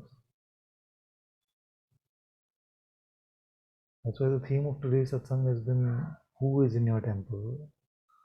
And I hope the point is hitting home more and more now.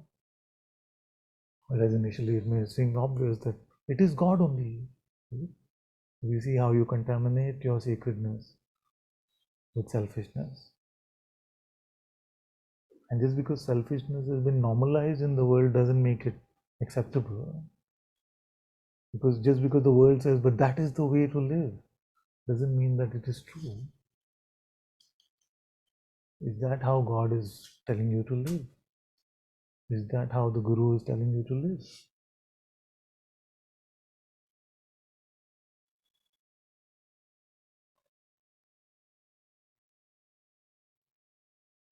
So, what to do when you feel that God is not guiding you, not moving you, and you don't have any answer? Then go to your master and say, please guide me because I'm not able to hear God's voice. I'm not able to feel His prodding. I'm not able to follow His prompting. And the master may play that role for you provisionally, or he may tell you to keep quiet and sit. Don't rush. So,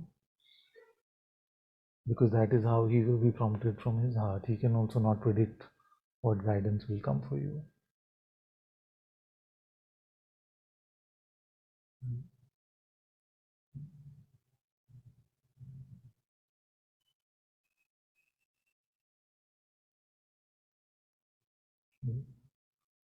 And the fact is that our lack of patience in hearing God is astounding, actually. Astounding.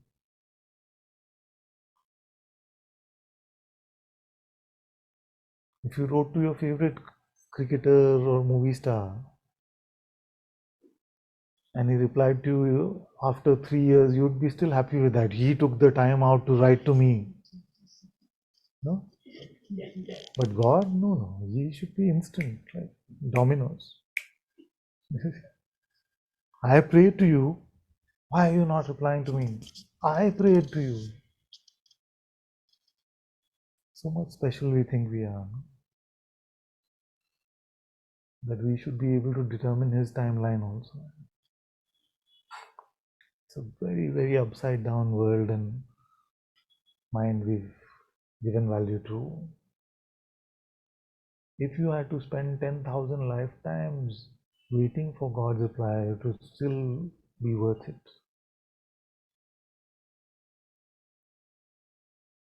Sincerely, I'm saying.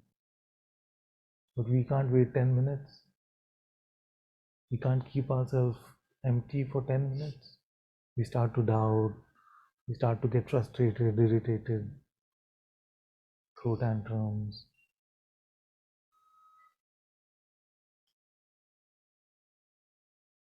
Patience is very important.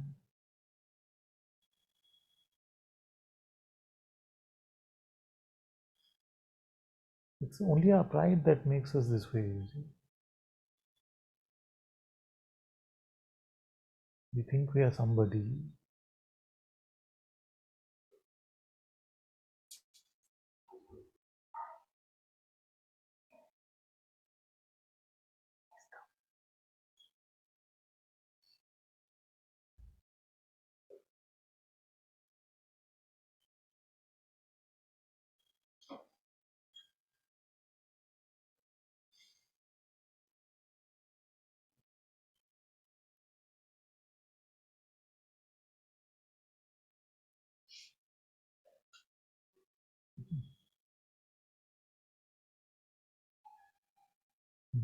Let's take the metaphor even further. So, what is another mistake we can make in making a temple for God? You say, okay, I won't put up my photos everywhere, but let me put up all the great things I know, all the spiritual concepts I have. At least those are beautiful.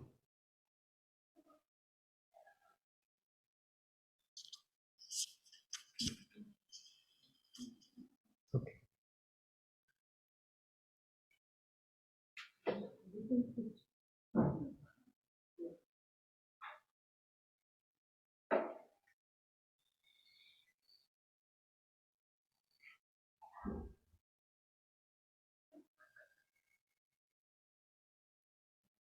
So don't give value to your spiritual concepts too much.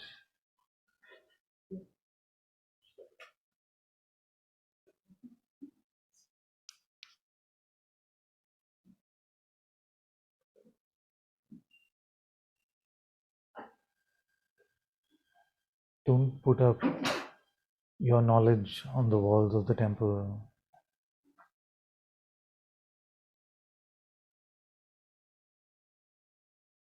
Because your mental knowledge, your learned knowledge, your second-hand knowledge is not worth anything at all.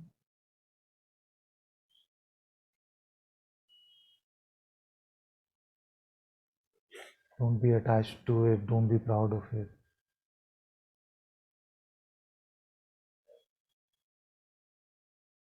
The truth reveals itself to you in its entirety, moment to moment.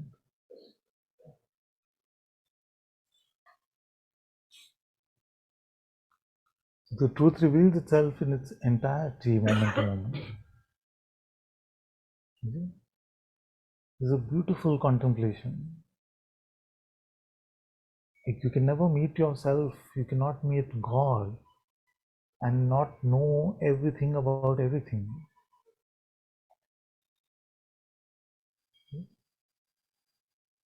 But whether that knowledge translates into a surface level conceptual understanding or words that reveal themselves through your mouth or not, that we cannot say. That is why in the presence of God we feel fully found. We don't feel lost about anything or confused about anything.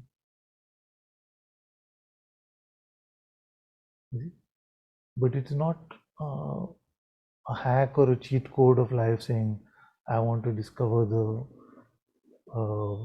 equations for some quantum entanglement or something like that. So I'll just go to God and I will get. You may get, but that is up to the will of God. So what comes up on the surface of the ocean is up to the intelligence of the ocean itself. But you never meet God halfway. You cannot meet God halfway. You meet the entirety of His intelligence as you meet Him. Everything about every universe and every past and every future and every lifetime is known to you.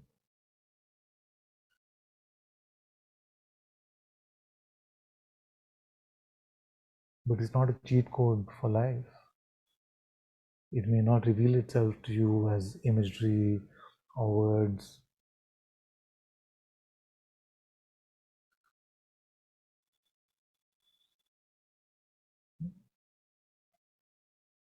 And this is the conundrum. When you meet your master, you see that they know everything. But many times they'll just tell you, I don't know. Because it's not coming to their surface. They actually don't know.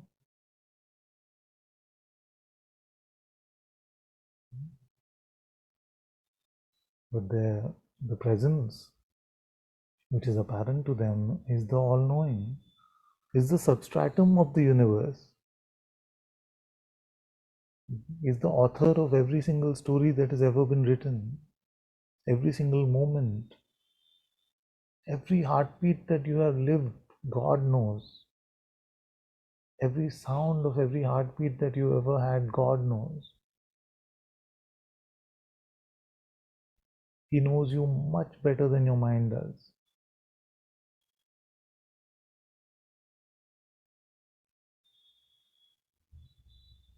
Nothing is hidden from Him.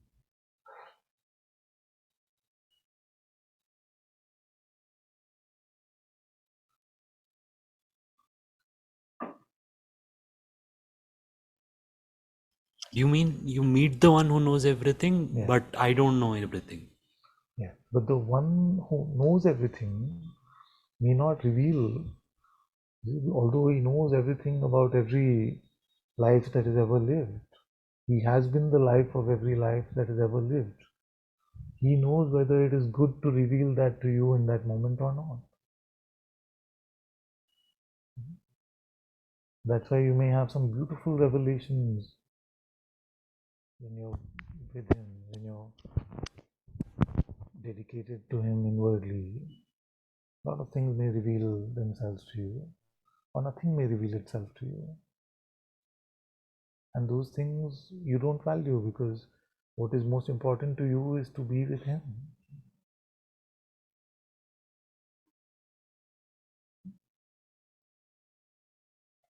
Because that is also a trap. No? Many then start using that to then predict the future and to then look at people's faces and say, तुम्हारे साथ ये होने वाला है, वो ऐसा होगा, ये होगा. It's nonsense. It's just the life of a drop in the ocean. How is it so important?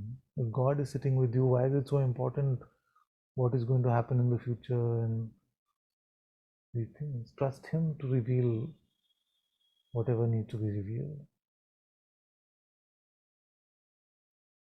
As a personal preference, I would prefer this movie to have no spoilers. Like I would really enjoy it fresh, moment to moment, without being informed about what is going to happen. It is only our fear that makes us clamor for these things. We want predictability because we are scared. We are scared because we don't live in God's light, in His presence. We can't be scared if God is with us, literally, not just as a concept.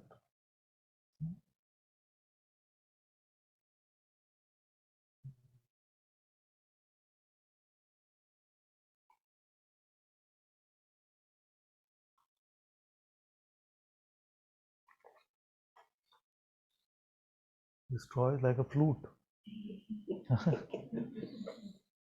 Very nice.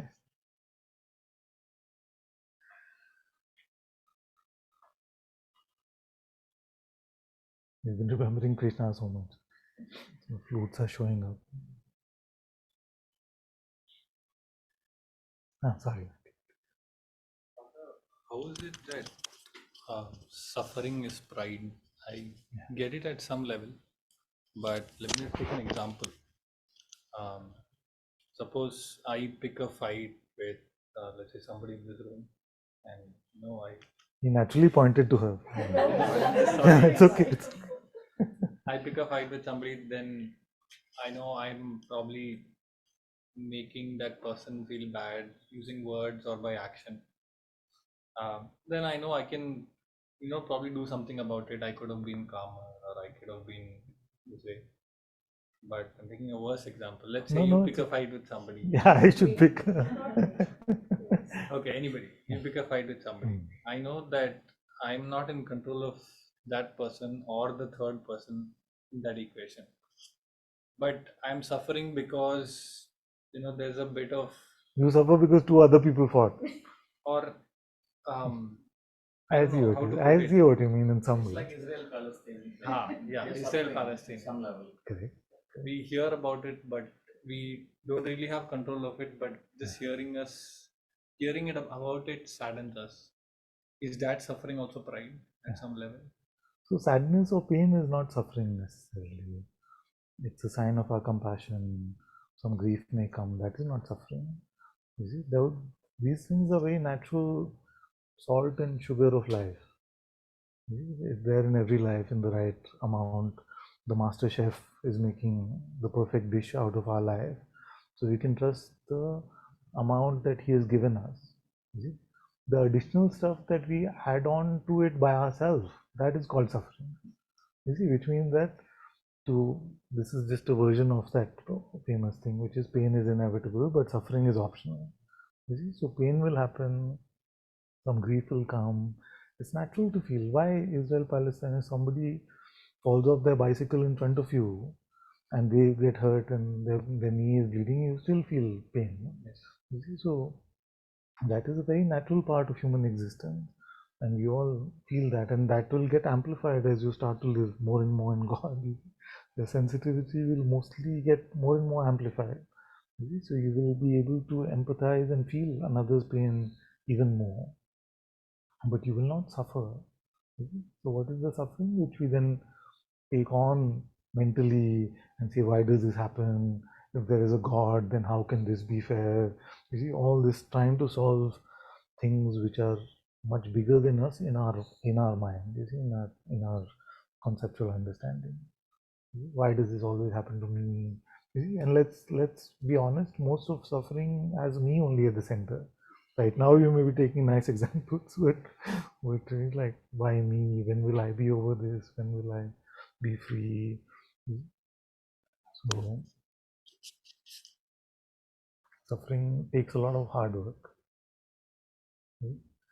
The organic pain, organic grief, organic emotions are very natural for us to taste in the human experience. So one of my teachers told me that anger is very natural to experience for a few moments, but to make into anger into resentment is unnatural. So for that you have to go to the mind. Suppose you see something and suddenly some anger comes, just like that. But then if I resent you and say, oh, this boy is like this, he always says like, then that is a lot of mental work and things like that. That is suffering. We take some, yeah, geez, yeah. How do you stop it? Is that you learn how to become open, you learn how to become empty. You see, how do you start it? Let's start with that, no? Huh? So the way we do it will tell us how not to do it. Huh? So suppose that you don't like something I say, so you become angry about it. Suppose this itself, you're not liking this conversation. Suppose, yeah. So you can be angry about it and say, I'm not liking what you're saying, Ananta. I don't know. I'm disappointed. I came. All that. It can last a few moments. No? Like anger lasts a few moments and then gets over. But then, how will you make resentment out of it? Let's go really slowly on this. You see? So if there is nothing, no thought arising about this, later is it possible to be resentful? Suppose we had the dishum, and then you did not think about it after this at all. Can you be resentful? See? Yes, yes, that's also beautiful. That's also beautiful. We'll come to that. Beautiful. Thank you for reminding me. So, so if the thought didn't come, you see, then it's not possible for us to be resentful or even remorseful, any of the full stuff. It's not possible. But in the arising of the thought, if it was automatic that we become prideful or guilty or remorseful or resentful, then we are stuck because we don't control which thoughts come. We can't say, we can't predict what the next thought is going to be. But when the thought comes, are we hostage to it in the sense that to take it to be our reality, can the thought itself force that? You see, that is a very beautiful contemplation, which should be normal for us to teach our children. You see, but nobody, very few actually explore this. That yes, I cannot predict or create the content of my next thought, but is the production of that thought equal to my taking it to be true? And if it was equal, then when the Zen master said, thoughts are visitors, let them come and let them go, don't serve them tea, then what was he talking about? So that serving of tea is to give it belief. And that belief cannot be forced. Although your attention may go to the thought and it will take a super Mahayogi for them to not give attention to any thought. But belief, to not give it belief is very easy for all of us actually. But but because we are conditioned to want to be right, that's why we not exercise the power of not serving it tea.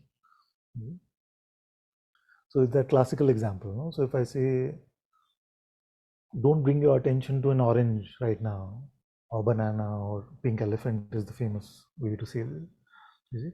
Then naturally it starts showing up. No, you can't really help it. Don't think of an orange. Don't think of an orange. The orange comes. Before that, you were not thinking of an orange at all. So attention is very difficult to manage. It usually does the reverse of what we want. And you may become a sadhu and live in a cave for 100 years, and you may still not get mastery over your attention. But if I say, don't believe you're an orange, easy. So don't believe what the thought is telling you, easier than attention. But if that belief has been conditioned so much in the past, you've nurtured it so much in the past that this is only true, it is like this only, it is like this only. So when it comes, then it seems more attractive.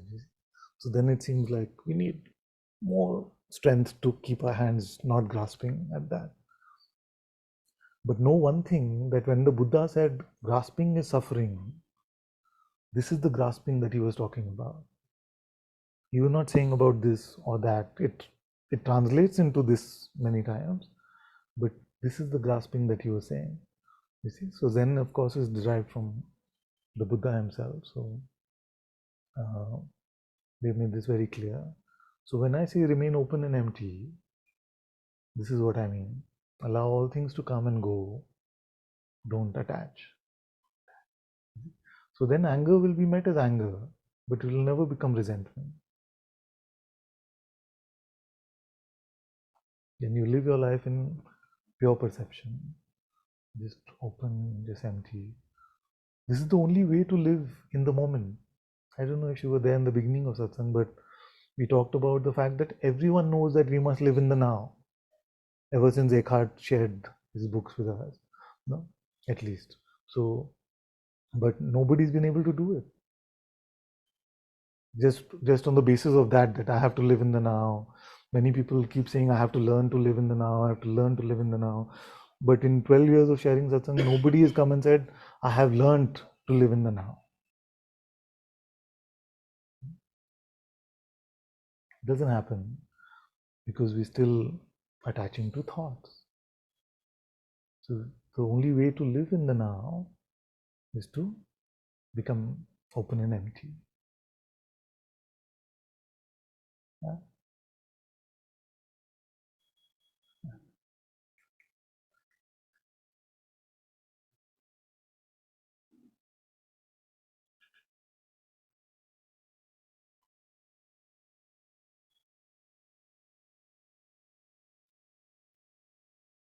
And I don't feel it is possible even to remain open and empty without attaching ourselves to God's presence within us. Then at best, open and empty just becomes a tactic that we try to use to make our life better. And then the tactic leaves us when it's most needed.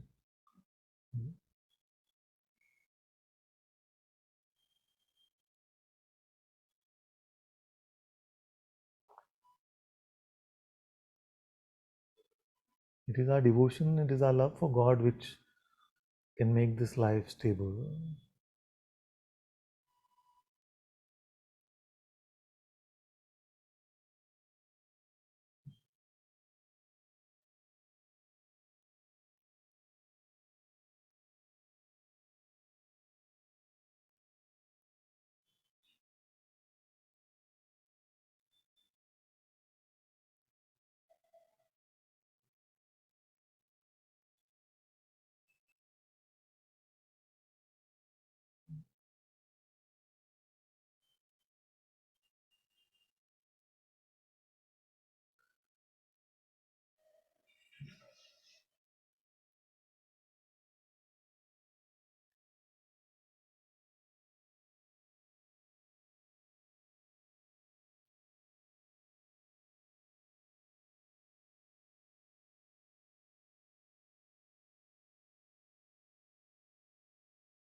If there were some magic words I could speak and you could let go of the me.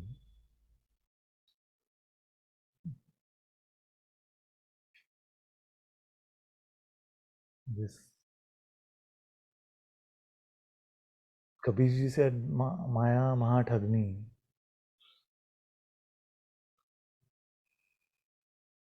And then he takes examples of where Maya can hide. And the examples are beautiful. He says, Many times Maya will hide even in the devotion of the devotee, can be made about me.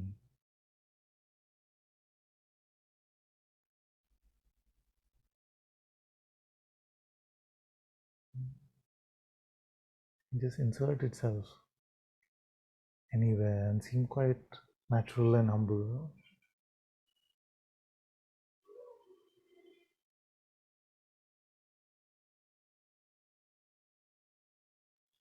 Just waiting to grasp on things it can feed on,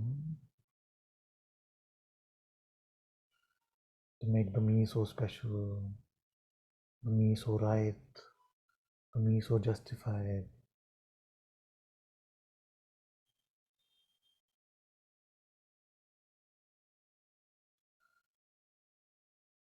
And then we also make the claim that this me is non-existent, it never lived, or it's so surrendered to God and Guru. I'm so surrendered, I'm so in love with God.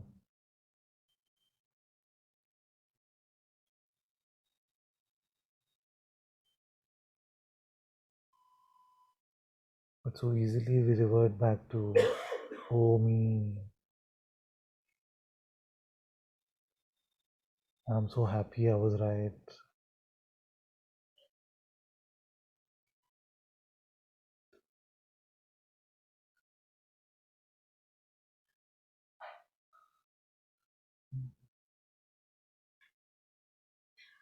It's sad that in the human condition, you may have heard only 10% of what I've said. And you may have heard the 10% which you already think you know. That is how confirmation bias works. This part is good. I already knew this. So then don't hear that, hear the rest. Love it if I'm confirming your beliefs. This is what I felt also. Yeah, right. The rest of the time we switch off. Strange, isn't it? Even intellect or logic would tell us that if you already know something, you don't need to hear that. You need to hear the rest. This is how the mind keeps us limited and caught up in our own constructs of what we think reality is. And it's basically fear because we are scared to meet a reality which is much beyond what our constructs can manage. I've talked about the immensity of God, but if you hear it only through the lens of your belief system or what you take to be true, you make God into a construct also. Same God for me stuff.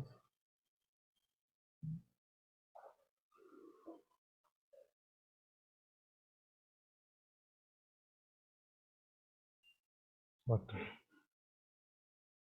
just have to keep trying Monday, Wednesday, Friday.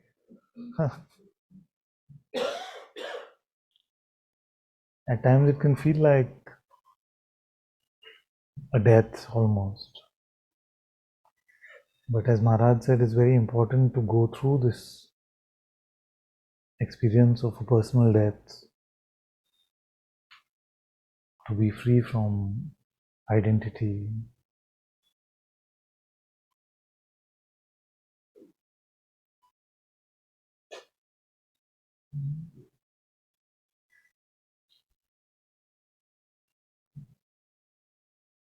As we move away from unreality to reality, that which is just worldly and constructs of the mind, they will feel like they're dying, and some sadness can come with that. But God is worth it. God's presence is worth it. In fact, it is very important at the cost of whatever to be with God.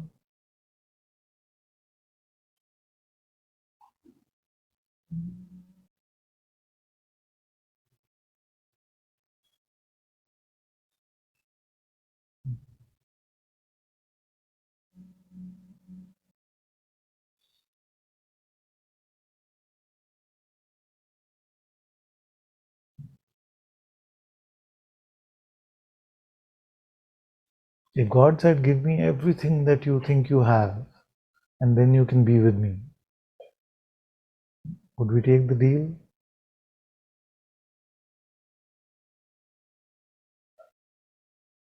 And here we're talking about the living presence of God, the living being which is present within ourselves, the presence of consciousness, the beingness is a living presence. He is literally here.